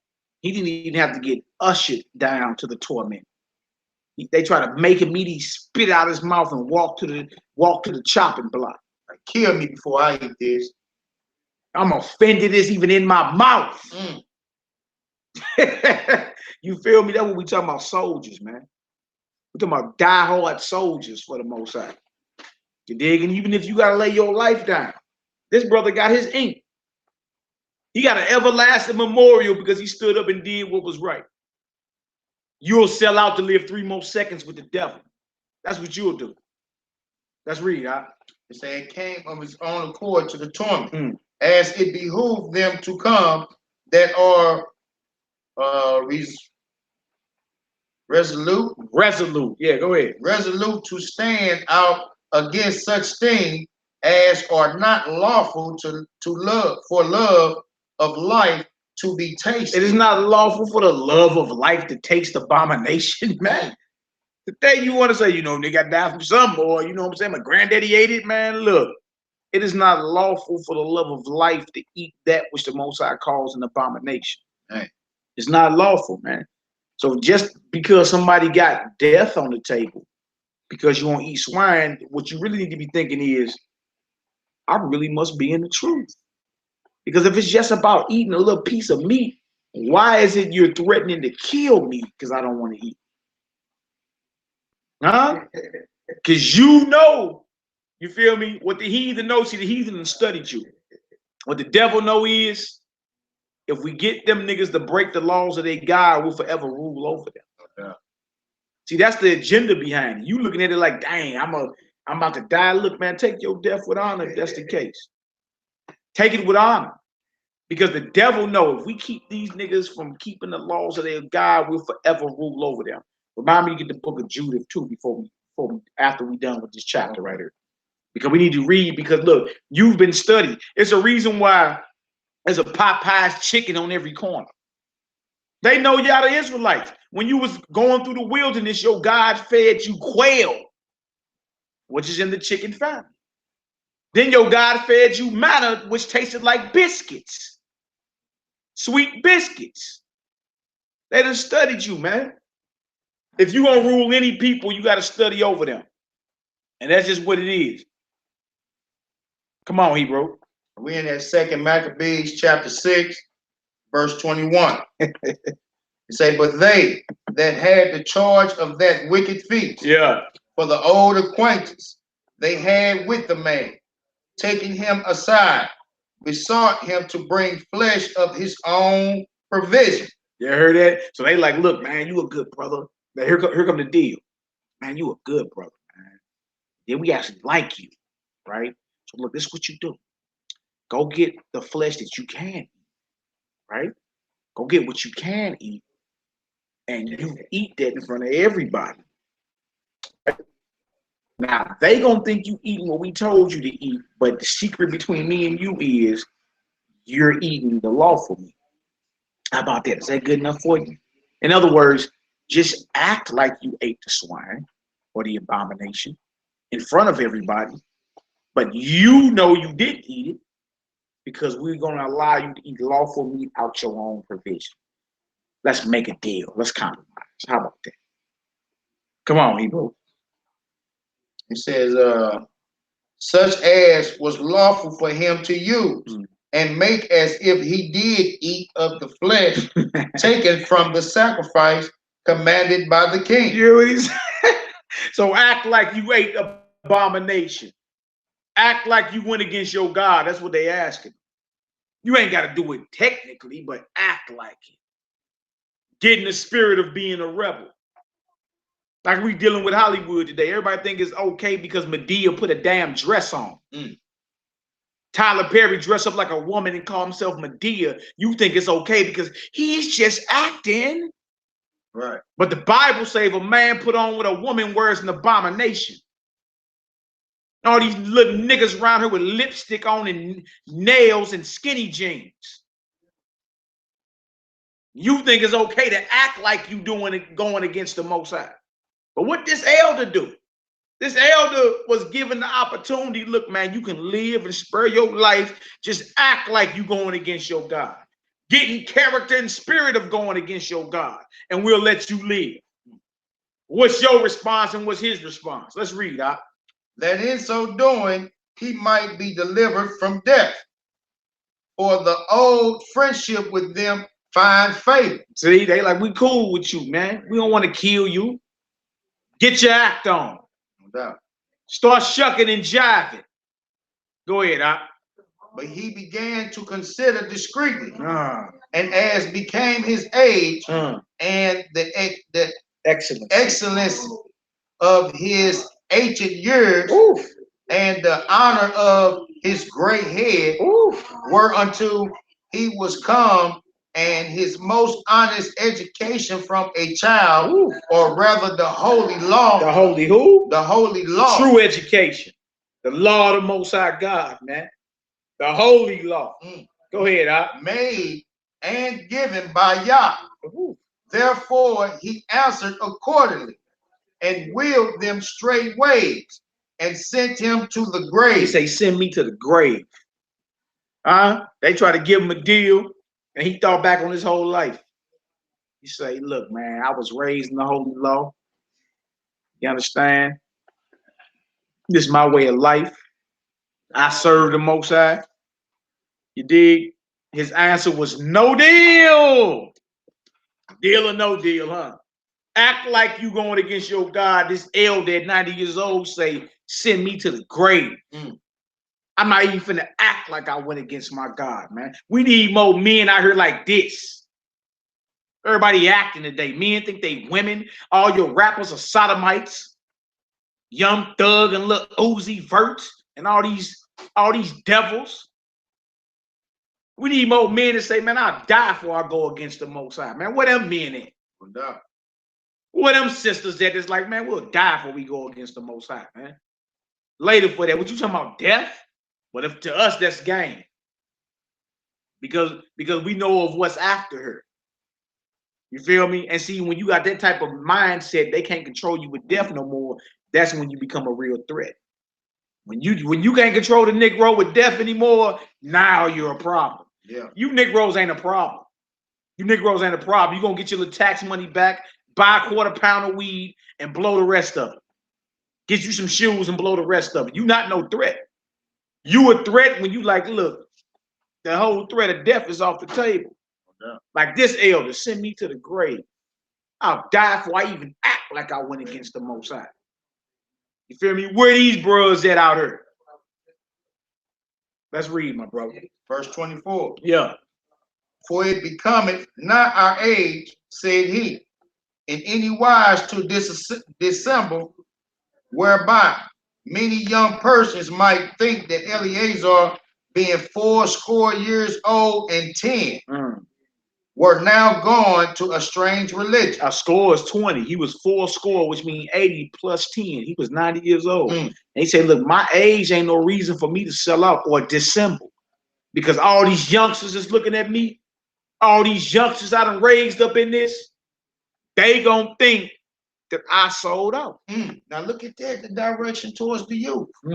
This had to be something directed towards the youth and the upbringing. You know what I'm saying? Because for a brother to go like that, he had to stand on the fact of what is to come. If I let them see this, then they're going to think I'm weak. They're going to think that the scripture's weak or this way is weak. That make them fall off into other situations as they grow. I'll be dead and gone. But as they grow up weak. So for them, no, never that. You know what I'm saying? That's powerful because you got that to today's time. It's for the children. You know why I do this? I just do it for my children. Well, I do it because of my gear. My grandmother did it. Grandfather, but we just saying where we're saying that Christ was saying, listen, you know what I'm saying? If you had forsaken sister, brother, mother, wife, father, children, for his name's sake, you receive 100-fold. You know what I'm saying? These times you're supposed to forsake all these things. You know what I'm saying? No doubt, but you see the direction was towards the youth, though. You know what I'm saying? And that's one thing we need to be looking at. You know, what we do and how we educate these youth. You know what I'm saying? Because they are for the upbringing. You know what I'm saying? They are what's next. And we don't want to be like that. You see, this brother stood strong. Look, I died for that. And let's teach the children to do the same thing. To die for what you believe in. It's like the woman with the 7 sons. Yeah, we're gonna read that too. That's very powerful, man, because you know, folks would have been using his life as an example to go against the Most High. No doubt. The elder Eleazar did it. You understand? He did it. It must be okay. And he was like, man, look, for the sake of the youth, for the sake of my soul, man, I done raised all these bros. I can't be no hypocrite out here. I done raised these bros to stand strong on the laws, commandments, and statutes of the Heavenly Father. What I look like because somebody threatened me with death, and I say, oh, okay, huh? I mean, he was so thorough with it, he was tripping off the conscience of the youth too. Because he could have ate some meat that was lawful, but everybody would have thought that he was eating the abomination. You see? Sold out either way. Even if you act like you going against the Most High, you done sold out. Huh? Let's read, my brother. He's saying, so they were though mine hypocrites. Through my hypocrisy, huh? Come on, Hebrew. And desire to live a little time and a moment longer, should be deceived by me, and I get a stain to my old age. You see, in the book of Ecclesiastes, you say a good name is better than fine gold. See, he guarded his name to the casket, man. Guarded his name. Say, oh no, I get a stain on my old name by acting like I went against the Most High. You feel me? And that'll ruin everybody's conscience I raised out here. Come on, Hebrew. And make it abominable. For the present time I should be delivered from the punishment of men. Yeah. Yet should I not escape the hand of the Almighty, neither alive nor dead. You see where his faith and power was, and his spirit was in the Almighty. No doubt. I might live a few more seconds with man, but I won't escape the power of the hand of the Most High, living or dead. No. Say, fear not him that can kill the body. That's right. But him that can kill the body and the soul. In hell, man. No. That's who you fear. You don't fear man. And see, that's why this elder is an excellent example to read. You feel me? Not just during the Feast of the Dedication, but several times a year, man, you need to be reading about this elder. And you read this to your children. You understand? To where they understand, like, man, we got to have die hard and live free faith like this. Because his reasoning overcame the tyranny of this wicked king right here. You feel me? They thought that they could torture him. You feel me? But this shows the mentals, your mind power. You feel me? Your reasoning outranks fleshly desire. Spirit over the flesh, right? Mind over matter, right? Well, he just showed that right here in the scripture. You feel me? If your reasoning and willpower is strong enough, it don't matter what fleshly desires on the table, bro. It can be conquered. If he can conquer the fleshly desire of being put to death and standing on the word of the Most High, think about what desire you can conquer. No doubt. Huh? Whether it be lust, whether it be thievery, you understand? Whether it be murder, whatever it be. If this brother can overcome death by saying, man, I'll die before I act like this, what you think you can overcome? Let's read, bro. Now look at that fiery trial, though. Yes, sir. You see that? That's a fiery trial that this brother is going through. And this is it. You know what I'm saying? Like, this fiery trial ain't one that just have you in your bedroom, can't eat, can't drink for some hours or some days. This here is over. It's the last of the clock ticking. You at the torture rack. You know what I'm saying? So this one here, you still have to show that faith. You have to be strong in faith. You know, and just check out the rest of this here. Verse 27, it say, wherefore now, manfully changing this life, I will show myself such a one as my age requireth. How?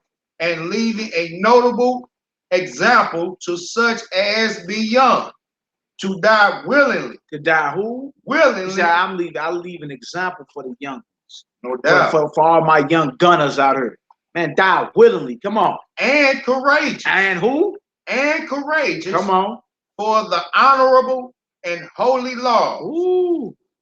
And when he had said these words, immediately he went to the torment. On his own accord, he walked to the chopping block, man. Immediately he got tormented. Because he told a man, die honorably and courageously for the laws of the Heavenly Father, man. I'm going to leave an example. I'm going to show you how to get this done. All right, come on, Hebrew. It say, verse 29, they that led him, changing the good will, they bare him a little before into hatred, because the foresaid speeches proceeded as they thought from a desperate mind. Yeah, I heard that.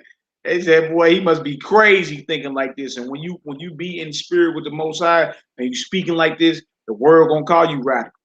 Yeah. The world gonna call you crazy. Man, these niggas is crazy. They said they ready to die for this, man. This nigga ain't gonna even eat it. It's just some bite of pork, man. Yeah. Ain't like you gotta just eat it right now. You ain't gotta eat it tomorrow. Come on, Hebrew. They say, but when he was ready to die with stripes, he groaned and said, it is manifest unto the Lord that had holy knowledge, that whereas I might have been delivered from death, I now endure sore pains in body by being beaten. But in soul am I well content to suffer these things. He said, man, look, my body's in pain, but in soul, my spirit, my conscience is intact. You know what I'm saying? I'll suffer for righteousness. I'll suffer for righteousness. That's what it is. Like all the righteous prophets and disciples of old. That's what's up. Go ahead, Hebrew. Because I fear him. And thus this man died, leaving his death for an example of a noble courage and a memorial of virtue. Virtue. Okay. It's old English. Virtue, not only unto young men, but unto all his nation. All his nation. That's powerful. Israelite nation. Let me see That's that definitely powerful. Well, express yourself, Obama. That's definitely powerful, though, because, I mean, no doubt, we are focused on the young.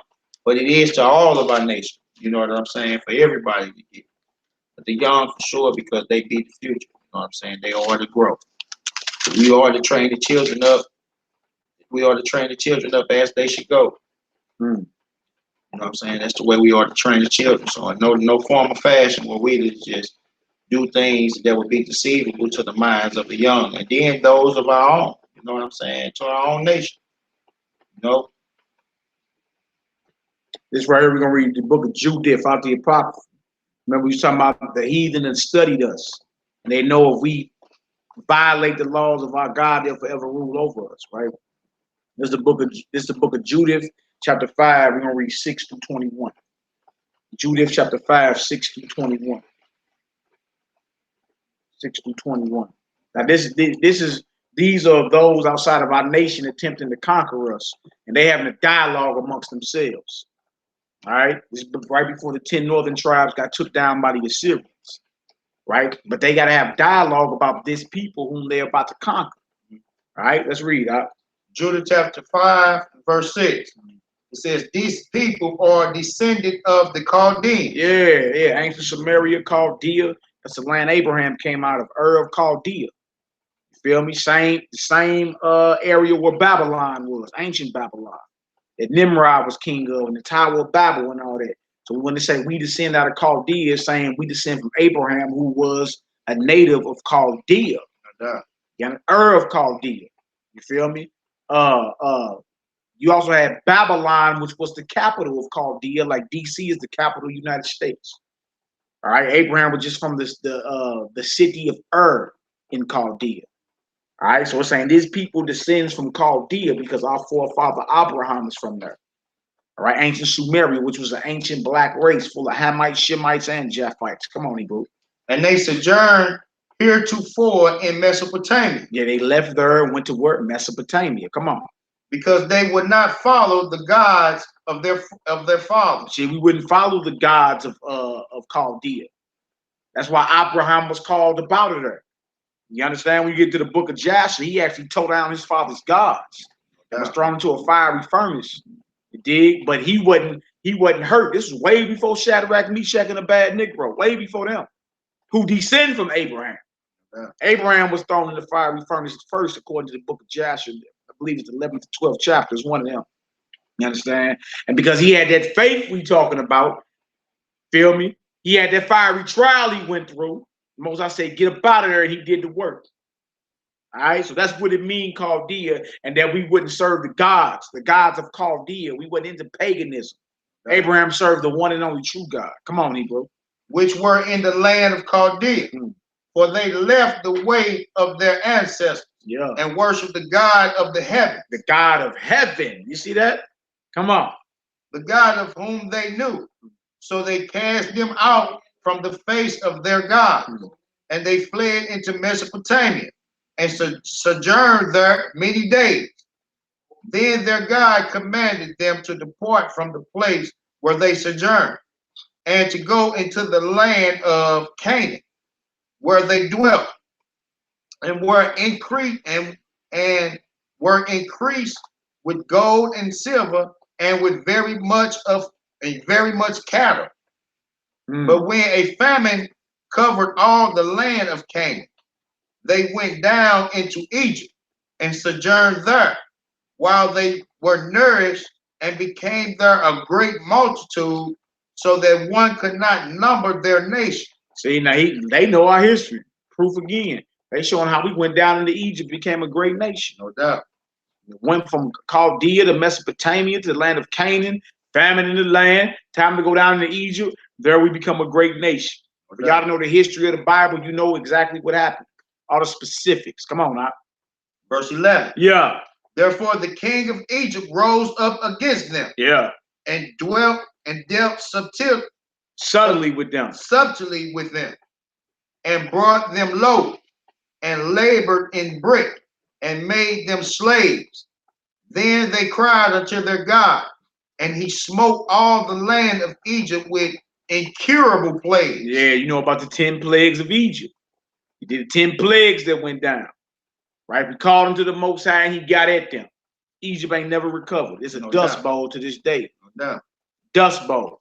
There's a few tourist attractions and all that. For the most part, it ain't popping like it was in the ancient time.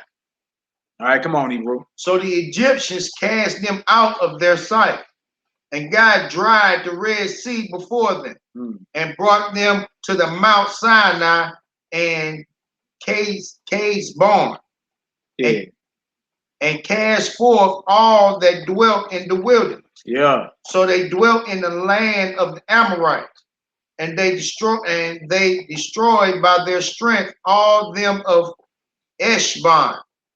And passing over Jordan, they possessed all the hill country. See, it's not a mystery who you are, only to you. The nations know. You go out to the Arabs, they know who you are. You go down and tell them you Jacob, you Israel. You understand? You Isaac, man. They already know what the deal is. They be like, yeah, okay. You tell them you from the tribe of Judah. Say I'm Yahudah. They be like, oh yes, we know. Yeah, I know you know. See, this right here proves the nations that studied us, man. Okay. These ain't Israelites talking right here. These are two nations having a dialogue about conquering us. So before you can conquer people, you must study them. You must know who they are. All right, go ahead, Hebrew. And they cast forth before them the Canaanite and the Perizzite, and the Jebusite. Go ahead, Hebrew. And the Shemite, and all the Gergesites, right? And they dwell in the country many days. And while they sinned not before their God, they prospered, because the God that they hated iniquity, was with them. See, so while they didn't go against their God, they prospered, because the God that hated iniquity was with them. You see that? Most High God was with them. They prospered because they kept the charge and order of the Heavenly Father. Yeah. That's a simple math. And look, even your enemies know that if they keep the commands, we can't do nothing with them. What verse you in? Verse 18. Yeah. But when they departed from the way which he appointed them, they were destroyed. They were who? They were destroyed. When we go against the Most High, we become or get destroyed out here. In many battles. And many who? In many battles, very sore. And were led captives into a land that was not theirs. And the temple of their God was cast to the ground. And their cities were taken by the enemies. But now are they returned to their God. Right. And they are up from the place where they were scattered, and have possessed Jerusalem, where their sanctuary is, and are seated in the hill country, for it was desolate. Now therefore, my Lord and governor, if there be any error in this people, and they sin against their God, let us consider that this shall be their ruin. This will be their ruin. If it's error or iniquity in his people, they going down. Right? Come on. And let us go up, and we shall overcome them. He said, but look, in order for them to know if it's iniquity in us, they got to observe us and study us. Right? How they got us trapped within these city blocks and all that. They know you. Look, you ain't doing nothing but rebelling. You putting it all on Instagram, Facebook, Snapchat. It's all on social media. You still rebelling against your God. Huh? He said, if that's the case, we can take it. All right, go ahead, Hebrew. But if there be no iniquity in their nation, if they not going against their God, go ahead. Let my Lord now pass by, lest their Lord defend them, and their God be for them. He say, if there is no iniquity in them, you better keep it moving. Better keep it moving. If they ain't going against their God, you better keep it moving. Because it's like you're going to be fighting with God. You understand? So this is another nation telling the king, like, look, if they ain't going against the Most High, your best bet is to keep that moving. ASAP. No doubt. No doubt. All right, where you at, Hebrew? Where's that verse at? Verse 21. You done with 21? It says, go ahead. Lest the Lord will defend them, and their God be for them. and we become a reproach before all the world. And we become That's a who? Become a reproach before He said, all look, the if they world. guy with them, boy, we're going to become a reproach. We're going to get handled out here. I wanted to show that because it shows that the heathens have studied you. They know your likes, your dislikes, and they like, look, we put up a situation to keep them going against their God and will forever rule over. You dig? But if they be returned back to the Heavenly Father, ain't nothing you can do with them. You're gonna be fighting against God because they God gonna fight for them. That's powerful, man. Definitely powerful, man. But they know your history though. You know what I'm saying? They ran back history all the way through Abraham's time when he started from Abraham all the way out of Chaldean down into Egypt. Yeah. You know what I'm saying? And into lands of our enemies. You know what I'm saying? So the understanding is there. The power of the Most High is there also. You know what I'm saying? For us to understand it. You know, and then you look at the youth for the things that was understood by Eleazar. The reason why he would not do it for the youth's sake is the fact that through the understanding and without the iniquity, without the sin, through the good faith, and us pushing towards that, the Most High is backing us, and every other nation has a problem. You know what I'm saying? We cannot deal with them if their God is working with them. You know what I'm saying? Basically, that's what he's saying. It's over for you. We become a reproach unto the world. Because what? We're going to get handled by the few. We will get handled if that God is dealing with them. You know what I'm saying? That there, the heathen do know. Shout out to brother Jacob Israel, man. Jake on the chat, man. Talking about these heathens and they deodorant for they underarm. And shout out to the elder, man. He been laboring 36 years. You dig? Most High definitely kept him. May he continue to keep the elder. Oh yeah, all praise. Yeah. Shout out to that Hebrew. Yeah. Shalom, brother Jacob. Jake know what it is, man. You dig? That's one of our bros. That's one of our elders. Yeah. He already know what it is. He got a squad, a platoon of young soldiers around her, boy, that beat her at the drop of a dime. That phone rang. Like, what? We on our way. What you talking? Most High be with you. I see you stealing some of Mr. Charlie's time. Jake, you got to be on the plantation, boy. I know you at work. It's all good, bro. I mean, the Most High be with you. Let's do a couple more before we get out of here. I want to do Let's get into that, and then we'll do if we got time, we'll end it with the mother and seven sons, or I might go to nah, let's do the Hebrews 11, and we'll jump back to it if we got to. Hebrews the 11th chapter. Remember, we talking about work. We talking about fiery trial and the faith. A lot of people claim they got faith. As a matter of fact, when you hit that, do Romans 3, 30 and 31 for them. That's cool, you know what I'm saying? Because yeah, for sure you got to know what faith is for sure to say you even have faith. Yeah. Like, what is faith? To say that you got it. And then what do you have faith in? It's some things that needs to be understood. You know what I'm saying? Because look, the Most High say, listen, I'd rather you be hot or cold. Your choice is chosen. You know what I'm saying? You need to be this way and have your faith towards it. You're either wicked and have wicked faith, or you're righteous and have righteous faith. Whichever the such, be that. Hot or either cold. Don't even be lukewarm. Yeah. You know what I'm saying? That don't even show faith at all. But either if you that, then you get swallowed up anyway. You know what I'm saying? So choose one. Which one do you choose? Life or death, huh? Life or death. Everlasting life or everlasting damnation. Which one do you want? You know what I'm saying? The free will is yours. But what is your faith towards, though? You know what I'm saying? Wherever your faith is at, you will find your works. Because your works are your faith is followed, or your works is followed by faith. You know what I'm saying? You will have the faith, and then your works will come by the things that you believe. You believe it to be so, your works is going to be there. My TV work. What you gonna do? You're gonna get up and cut it on. Nobody press the power button on the TV that don't work. Right. You don't have the faith that it's gonna come on. It ain't coming on. You don't have the belief there. So you're not gonna press the power button on that. It ain't going down. Actuality is going to the trash. Because it's no good. No doubt. What you say? That Romans 3? Yeah, 30 and 31. Romans chapter 3, verse 30. It says, see, it is one God, which shall justify the circumcision by faith. Yeah. And uncircumcision through faith. Come on. Do we then make void the law through faith? Question. God forbid. That mean no. Because you got faith don't mean you void out the law of God. God forbid. Come on. Yeah. Yeah. We establish the law. Establish means to set up a foundation, showing you that the foundation is the law, statutes, and commandments of the Most High.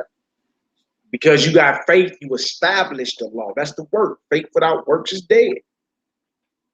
Oh, wait, somebody been lying. Somebody lying. Huh? No, I ain't from Cali. I'm straight from the Lou, though. We're buying from the ST Hell, man. Straight up. Cali. Well, you must sound proper when you read there. Some type of Hair. dialect, huh? Care. Nah, that Hebrew straight out the muddy waters. Straight up. He's straight from the muddy Mississippi. The break pics of the Lou. All right, hey, but check it out. There's some more work, though, where he say we establish the law. Mm-hmm. You know what I'm saying? Do we then make void the law through faith? It's a question. You know what I'm saying? So having the faith is not that without the works, because the establishment of the law comes with the faith. You know what I'm saying? That's the work behind the faith. You know what I'm saying? It's a work that has to be done through the faith that you have. What is their work? Yeah. Yeah. All right, let's get this done, man. We're going to go to Hebrews 11. I got some in the Apocrypha. I want to hit two by Abraham and them, Sirach 44. About let us praise famous men while the heathens had a memorial day about all they fallen soldiers. Man, we got a long list of soldiers that was putting in work for the Most High, man. Long list. That was the Judith chapter 5. Whoever the sister is, Micah Hodge. That's Micah. That's little Micah. Oh, that is the real Micah. Okay, okay. I'm looking at the little baby on there. Little baby on that deal. Yeah, that's little Micah. That's Judith chapter 5, Micah, bro. Verse 6 through 21. The book of Judith out the Apocrypha, chapter 5, verse 6 to 21. You dig? That's what that is. Yeah, that's young Micah. That's one of our young bros. Okay. All right, bro. All right, so let's do this. Hebrews 11. That's a good one. Hebrews 11, kind of long. We're gonna get into it. And I got Sirach 44. I guess we can end with the mother and seven sons and get on to it. All praise, glory, and honor to the Most High, God of Abraham, Isaac, and Jacob. All praise. Long live the King. It's Hebrews chapter 11, verse 1. Yeah. It says, now faith is the substance of things hoped for, the evidence of things not seen. So hope for a substance, but evidence of things you can't see. You say, that sounds lunatic. That sounds like lunacy. How do you believe in something you can't see? Right? Most y'all on Wi-Fi right now. What does Wi-Fi look like? You ever seen Wi-Fi? Huh? Kind of code you work. Kind of car does Wi-Fi drive? Huh? The point being, there's a lot of things that you believe in that you can't see. You never cracked your chest open and looked at your heart. You never cracked your head open and looked at your brain. But you believe it's there. You dig? You believe in a lot of things you can't see. A lot of you atheists, Negroes, believe in evolution, but you ain't never seen one species change from a monkey to a human ever in your life. Not at all. So let's kill the funny stuff with some, how do you believe in something you can't see? You believe in a lot of things that you can't see. Yeah, you believe in wind blowing. Yeah, smack you all upside your face. You call it wind. You know what I'm saying? But you ain't never seen it a day in your life. You believe in gravity. Ain't never seen gravity. What does gravity look like? How heavy is it? Where does it live at? So the hope for things, and then it say the evidence of things not seen. Hope for substance and evidence of things that you can't see. Faith, belief. Right? Blessed is he that believes and have not seen. Wow, come on. For by it the elders obtained a good report. The elders, all the elders that came, the patriarchs, the brothers that came before us, the sisters too, they obtained a good report from the Most High because they really believed in it. It wasn't situational belief like the rich young ruler lip fumbling when the Messiah told him sell his riches and come on. They really believed it, man. Who against hope believed in hope. Come on, now. It says, through faith we understand that the worlds were framed by the word of Yah. So that things which are seen were not made of things which do appear. Y'all heard that? Because look, you would have to. You believe the sun was made. You believe the moon was made. You believe the stars was made, but you didn't see it being made. Huh? So you believe in the creation, but didn't see the creation. That means you got faith. How do you believe that the sun was created, but you didn't see it? But then turn around and tell somebody, you can't believe that. You didn't see it, but you believe the sun was created. Huh? But you didn't see it. Even if you said it was a Big Bang theory, you wasn't there to see it, but you believe it. Come on, Hebrew. Everything is about belief. No matter what you involved in life, you got to believe it to be good at it. Period. Go ahead, Hebrew. By faith, Abel offered unto God a more excellent sacrifice than Cain. Yeah. By which he obtained witness that he was righteous. Yah testifying of his gifts, and by it he being dead yet speaking. See, because Abel really believed what the Most High commanded him, he brought a proper sacrifice to the Most High. You feel me? Based off what we just read, that means Cain brought his scraps to the Most High. You feel me? Not his choice pickings. He brought scraps to the Most High. You dig? And for that, his brother murdered him behind it. But by faith, he brought a better sacrifice than him because he really believed in his creator. Come on, now. By faith, Enoch was translated that he should not see death. Yeah. And was not found because Yah had translated him. Meaning took him from this fleshly realm to a spiritual realm. He Enocked him. You understand? Took him out this carnal body and gave him his spiritual body. Come on, Hebrew. For before his translation, he had this testimony that he pleased Yah. So you see the faith and you see the work behind it. By faith, Abel offered a better sacrifice because he believed he had work to follow. By faith, Enoch was translated, and before he was translated, he pleased the Most High. That means whatever he was doing pleased him. He was keeping the commands of the Heavenly Father. All right, come on, Hebrew. But without faith, it is impossible to please him. If you don't believe the Most High, it's impossible. You understand? And remember, always keep in mind, faith without works is dead.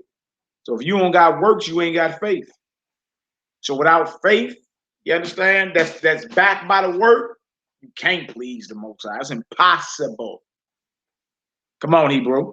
For he that cometh to Yah must believe that he is. He must believe that he is. First, you must believe that he is, meaning he exists.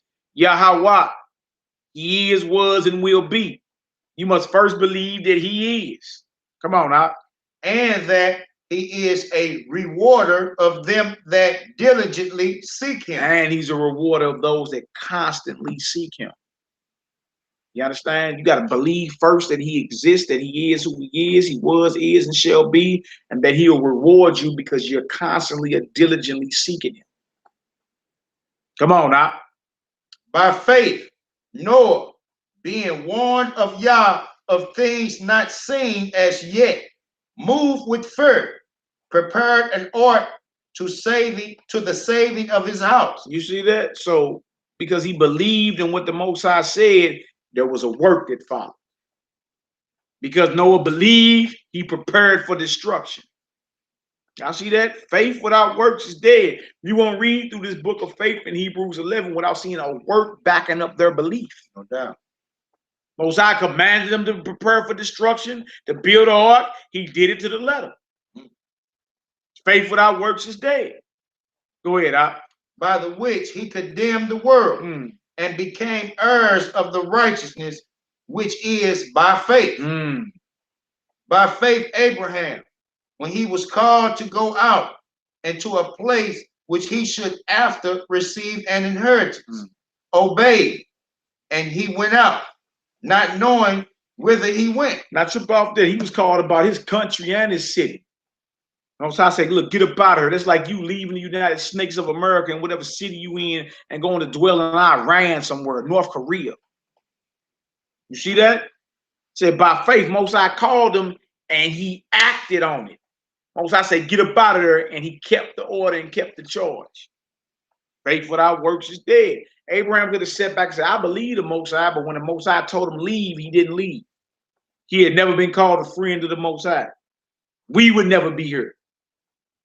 You feel me? You can't have situational, convenient faith. It's even when you're being inconvenienced, you're supposed to be believing in the Most High. And the work that you do should back up the belief you claim you had. No doubt. No doubt. Abraham had to go through his fiery trials, man. You understand? Against hope, believed in hope. But when the creator of heaven and earth told him leave his city, leave his father's house, leave his country, he didn't flinch. He ain't better. I'm out of here. What you do? Hey, what does Hebrew say? You can't see funk, but when you get a whiff, it's all over. That's a good one. You know I'm still in that one. Well, you can't see that fart when it come out. That visible gas. Daniel Simon called it visible gas. Yeah. You can't see funk, but when it come out, boy, guess what? You know somebody farted. Go ahead, Hebrew. Verse 9. By faith he sojourned in the land of promise, as in a strange country, dwelling in tabernacles with Isaac and Jacob, the heirs with him of the same promise. Not sure about that. He living in hostile territory as an illegal alien according to man. And he living with his son and his grandson in tabernacles. You understand? In the land that the Most High promised him. You understand? Not trip off his mindset while he was there. Go ahead. For he looked for a city which had foundations, whose builder and maker is Yah. He lived in the land of promise as a stranger with his son and his grandson and all his family. You understand? With his children, not just his one son, his sons, daughters, and grandsons, and all that, right? And to say his whole mindset since God called him out of there, and promised him something, Abraham's mindset was what? Where the city God built that. Abraham was living in the land of promise, looking for the kingdom of heaven. That's what he was looking for. You understand? Left everything that he knew, left his comfort zone. And say, you know what? The Most High creator of heaven and earth called me about her where I'm looking for the city he built. You feel me? And that city that the Most High built is what we will inherit if we are faithful and endure. But he thousands of years ago looking for it. You talking about faith, man? You talking about faith? His whole tribe could have been ran through and killed. Wife could have been snatched when he went down to Egypt. You understand? You talking faith? You better watch all that bragging. I heard church folks today say it all the time. I got the faith of Abraham. We'll see. You might want to be quiet with all that. Because Abraham was tried and tested and passed every test. Where the city God built that. He was looking for the kingdom, man. Living with his tribe in hostile territory. Let's read. Through faith also, Sarah herself received strength to conceive seed and was delivered a child when she was past age because she judged him faithful who had promised. See? Now we talking about a matriarch, Sarah. Through faith, she got power and strength to conceive seed because she was barren. But she judged him faithful. The promise came, I believe that. And that's how I gotta be. The Most High promised us something, man. Believe that. Don't flinch at it. Don't, you know what I'm saying, start doubting or wavering in your faith because a naysaying uncle, auntie, or cousin start joining. So what? If it's promised, it's coming. He promised slavery to us because we went against him. Did that not come to pass? To the letter, your worrying still getting kicked up past your shoulder blades by this devil. So if he promised slavery and it came, you understand? But he promised redemption as well. You dig? If he promised that, you best believe, man, you can take that to the bank. It's coming. Let's read. Therefore sprang there even of one, and him as good as dead, so many as the stars of the sky in multitude, and as the sand which is by the seashore innumerable. These all died in faith. These are what? Died in faith. Uh-huh. Not having received the promise. Look at that. And the promise is the kingdom. That ain't even came yet. But our forefathers shut their eyes. Our forefathers and our foremothers shut their eyes believing in the Most High. And they will be rewarded in that day. You see? They will be rewarded in that day, man. All praise. Jump down, though. Jump down to like verse the end of 13. And jump on down to verse gonna go into the persecution. Bang, bang, bang, bang. 32. 32, read on out. Verse 32? Yeah. Y'all read that whole chapter when y'all get a chance, man. Powerful chapter. But you'll see the faith or the belief and the work that follow it, even through a fiery trial. You'll see it. That's powerful, man. You feel me? And our forefathers and mothers closed their eyes believing in the Most High, man. You want to talk about Black History Month? Ain't none of y'all talking about Abraham, Isaac, Jacob, Moses, Christ, huh? Jeremiah, Isaiah, Ezekiel. How y'all talking about Black History Month and ain't brought up the prophets? Man, how do you do that? How y'all talking about Black History Month? These little Negroes don't know they Israel. He is a prince of God. What is all this about? Y'all talking Black History Month, but ain't everybody brought up the Bible. Samson, the strongest man ever, who had 7 locks in his hair. Look at this Hebrew right here. Y'all see that? It tell you right there in the book of Judges, the 13th chapter. Samson had, his hair was so locked up, it grew into 7 locks. You know them today as dreadlocks. They're called locks, though. Judges 13, I believe it is, verse 16. These was not white men out of Europe. Right. Israel is Northeast Africa. It's right next to Egypt. How you talking Black history ain't brought up the prophets, not Nam disciple, not Nam apostle? Huh? You ain't even brought up the description of Christ in the Bible that described him as a dark-skinned man with woolly hair. You want to bring up Booker T. Washington. No doubt. And W.B. Du Bois. But that is what they call Black history. That's when you started calling yourselves Black. Right. You know what I'm saying? We're not a color of a crayon. Find it in a crayon box. We don't use that color to color in our color people. We use a different color. You're going to use a brown color. You know what I'm saying? You're not using black. So when they give you this and call it Black history, they're giving you the deception. These are all those men who did these things under the deception of black men. No, they need to give us Israelite history because we Israel. So give us Israelite history instead of Black history. We're not black people at all. Give these people an identity, man. No doubt. Negroes running around here thinking they Bloods, Crips, Masons, Muslims, Episcopalians, Seventh-day Adventists, atheists, Mormons. Man, it's ridiculous. There ain't another group of people on the planet that have so many identities, man. No doubt. It's comical. All right, where we at? With this verse 32. Yeah. It's saying, what shall I more say? For the time would fail me to tell of Gideon and of Barak. That's right. And of Samson. Yeah. And of Jephthah. He was look, and his mama was a harlot. They used a Joan on him. Yo, mama, mattress back. Nah. But when it got real, they had to go to him to deliver Israel. That's in Judges the 11th chapter. That brother was a stand-up brother. He was so stand-up that he vowed to the Most High that if you deliver me, you feel me, whoever I see first when I get back from this, you feel me, I give to you as an offering to dedicate to you. And this little baby girl came out of there. And he ain't renege on his vow, man. He didn't even renege. Jephthah, y'all look him up, Judges the 11th chapter. They used a Joan on him because his mama was mattress back. You dig? But the Most High still dealt with him and used him to raise up and spur Israel in the time of trouble. Because he had faith, he had full belief. Go ahead, Al.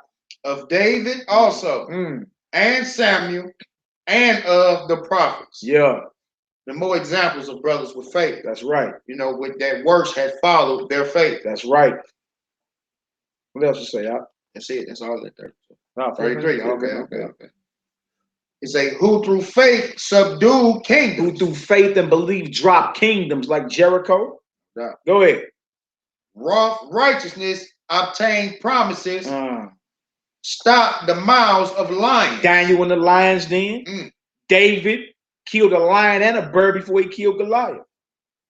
Belief. Go ahead, Hop. Quench the violence of fire. Shadrach, Meshach, and a bad Negro went through that fiery flame and wasn't touched. Didn't come out smelling like barbecue smoke at all. At all. Huh? Even Abraham in the book of Joshua escaped the fiery flame. No doubt. Go ahead, Hop. Escaped the edge of the sword. Yeah, come on. Out of the weakness were made strong. Waxed valiant. Yeah. In fight. Yeah, were very courageous when it came to the war. You come from a long list of warriors, Hebrew warriors. Go ahead. Turned to flight the armies of the aliens. Women received their dead raised to life again. The others were tortured, not accepting deliverance, that they might obtain a better resurrection. And others had trial of cruel mockings and scourging. Yeah, moreover of bonds and imprisonment. They were stoned. They were what? They were stoned. Paul was stoned. Stephen was stoned. Go ahead. Yeah. They were sawn asunder. Isaiah. Y'all read the ascension of Isaiah. Our people hated him so bad, they threw him in a log and sawed him in half because they didn't want to hear the word. Go ahead, Hop. Were tempted. Were slain with the sword. Were slain by the sword. Come on. Were wandered about in sheepskins and goatskins. Yeah. Being destitute, afflicted, tormented, of whom the world was not worthy. You hear what the scriptures say? The word was not worthy of these stand-up brothers and sisters, man. The world ain't even worthy of them, man. Their faith is out of this world. You understand? They still was mocked, tortured, and all that. Like we read about Eleazar. Come on, Hebrew. Hey, but look at the things they had to go through, though. No matter what, you see things that they were going through.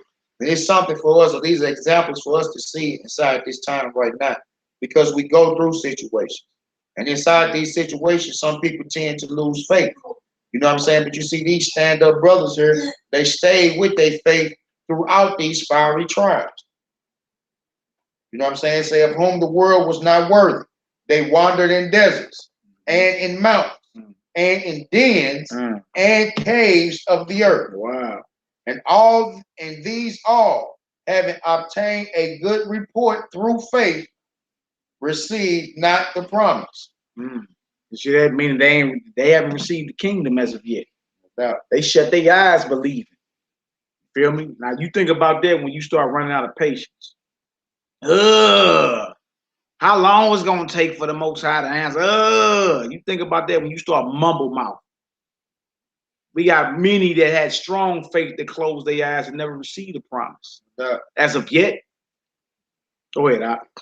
It says, Yahweh, having provided some better things for us, that they without us should not be made perfect. Not be made who? Perfect. All right, we're going to go back to the Apocrypha real quick. We're going to close it out. We're going to do Sirach 44, then we're going to do 2 Maccabees chapter 7. Sirach 44. Which one is right here? Yeah, let us not praise famous men. These are about some of the same men we just read about. Men and women. You understand? That got their ink. They got their ink, man. Meaning that the work that they did and followed them because you're reading about it. Yeah. What they gonna say about you when you go? Like I say in Ecclesiastes, the day of one's death is better than the day of one's birth. The end of a matter is better than the beginning of it. You see? And what they gonna say about you? Oh, he was compromised and he really ain't stand up for nothing. Feel me? Or nah, that brother was right to die for the Most High. That's what it was about. Right? And you got to guard your good name, man. You got to guard that to the casket. Pass them tests. All right? All right, let's get it, bro. What's this? Ecclesiastes, verse 44. Chapter 44, verse 1. Say, let us now praise famous men and our fathers that begot us. Say, the Lord hath wrought great glory by them. through his great power from the beginning, such as did bear rule in their kingdom, men renowned for their power, giving counsel by their understanding. Yeah, so we going into, you want to talk about a Memorial Day, we need to read about our forefathers. True memorial. Somebody to go. True memorial. Come on, Hebrew. And declaring prophecies. Leaders of the people. Hello. Shalom. Shalom.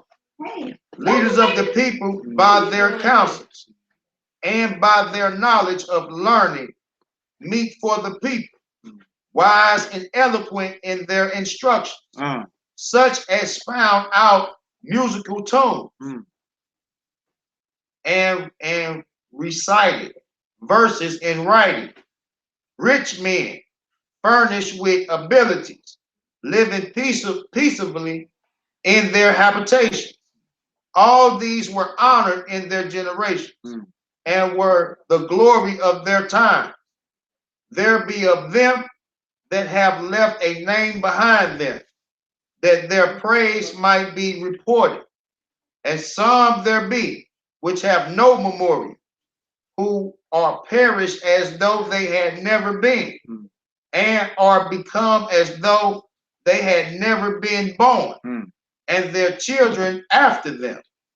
But these were merciful men, whose righteousness had not been forgotten. That's right. See that? Righteousness don't be forgotten, man. To this day, all these brothers' names ring bells out here. You can't say Abraham in any country without somebody knowing who you're talking about. Noah, Isaac, Jacob. You understand? That's because righteousness is immortal. It's immortal. That's what it want to be when you lay it down. You don't want somebody to be like, man, he was just compromising. He didn't really believe what it was. You did. You want let your name be remembered. Let your name ring bells from centuries to come.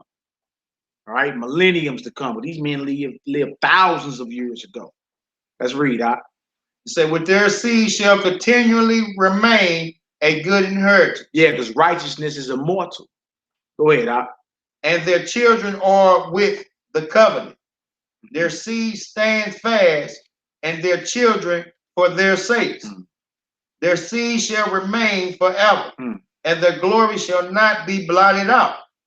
Their bodies are buried in peace, but their name liveth forevermore. Come on. The people will tell of their wisdom, and the congregation will show forth their praise. Enoch pleased the Lord. Enoch who? Pleased the Lord. We read about him in chapter 11 of Hebrews. No doubt. Now we bringing him back up. Enoch of Canaan. He pleased Yodhe. He pleased Yahweh. Go ahead.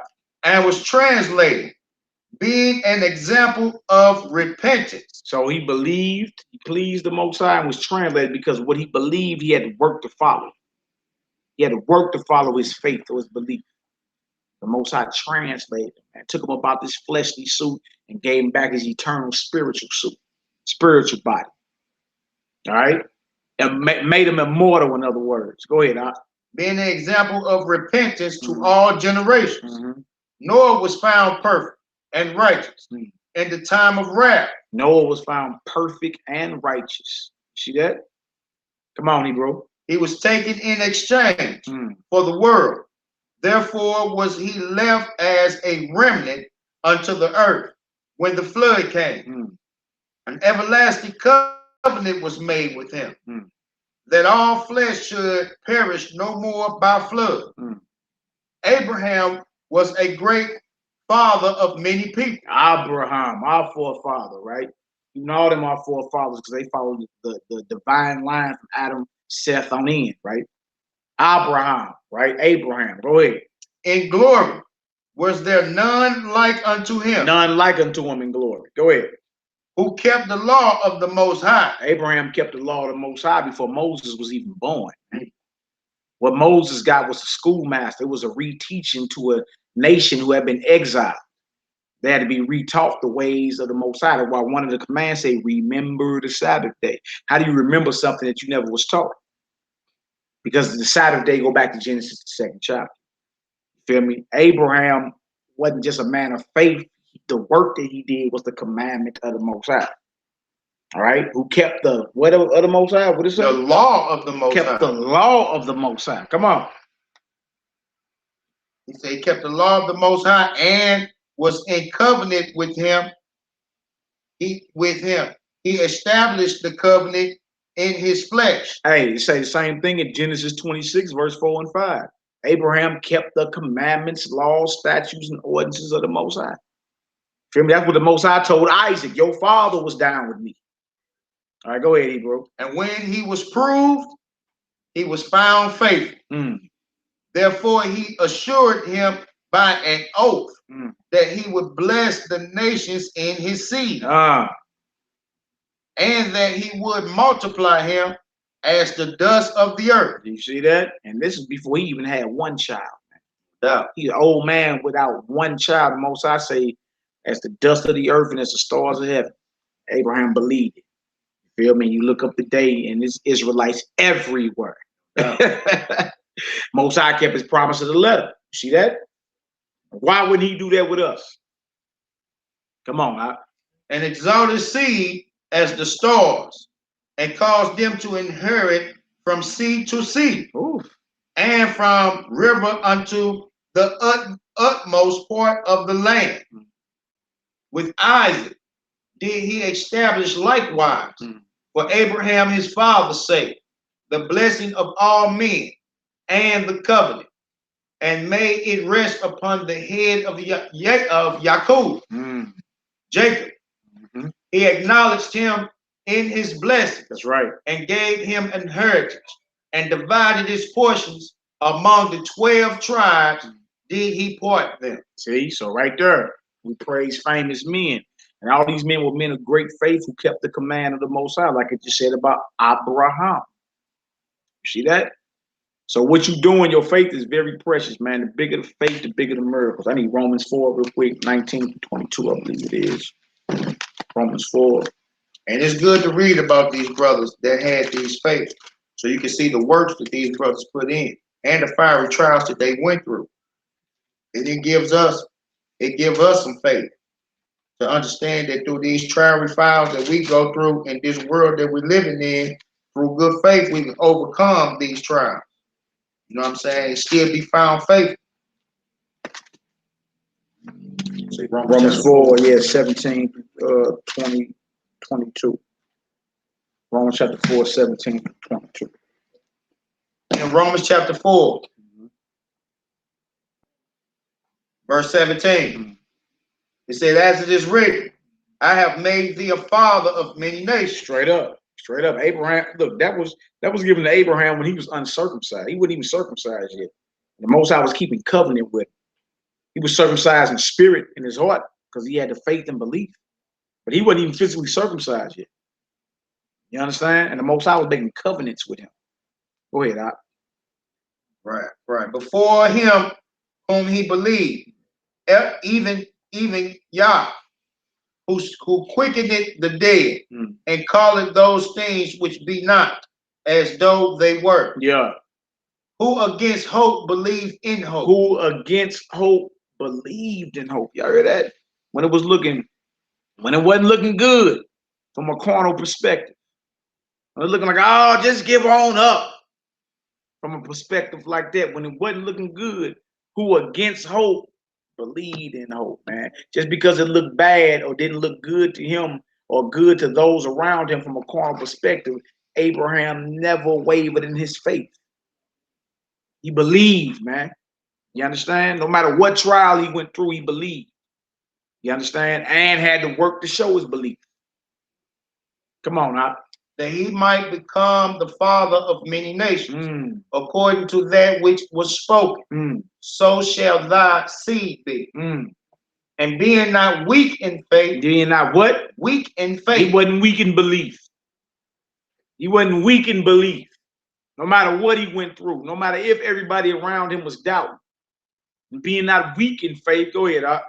He considered not his own body, now dead, when he was about 100 years old. Yeah. Neither yet the deadness of Sarah's womb. Because we talking about a son had to be born.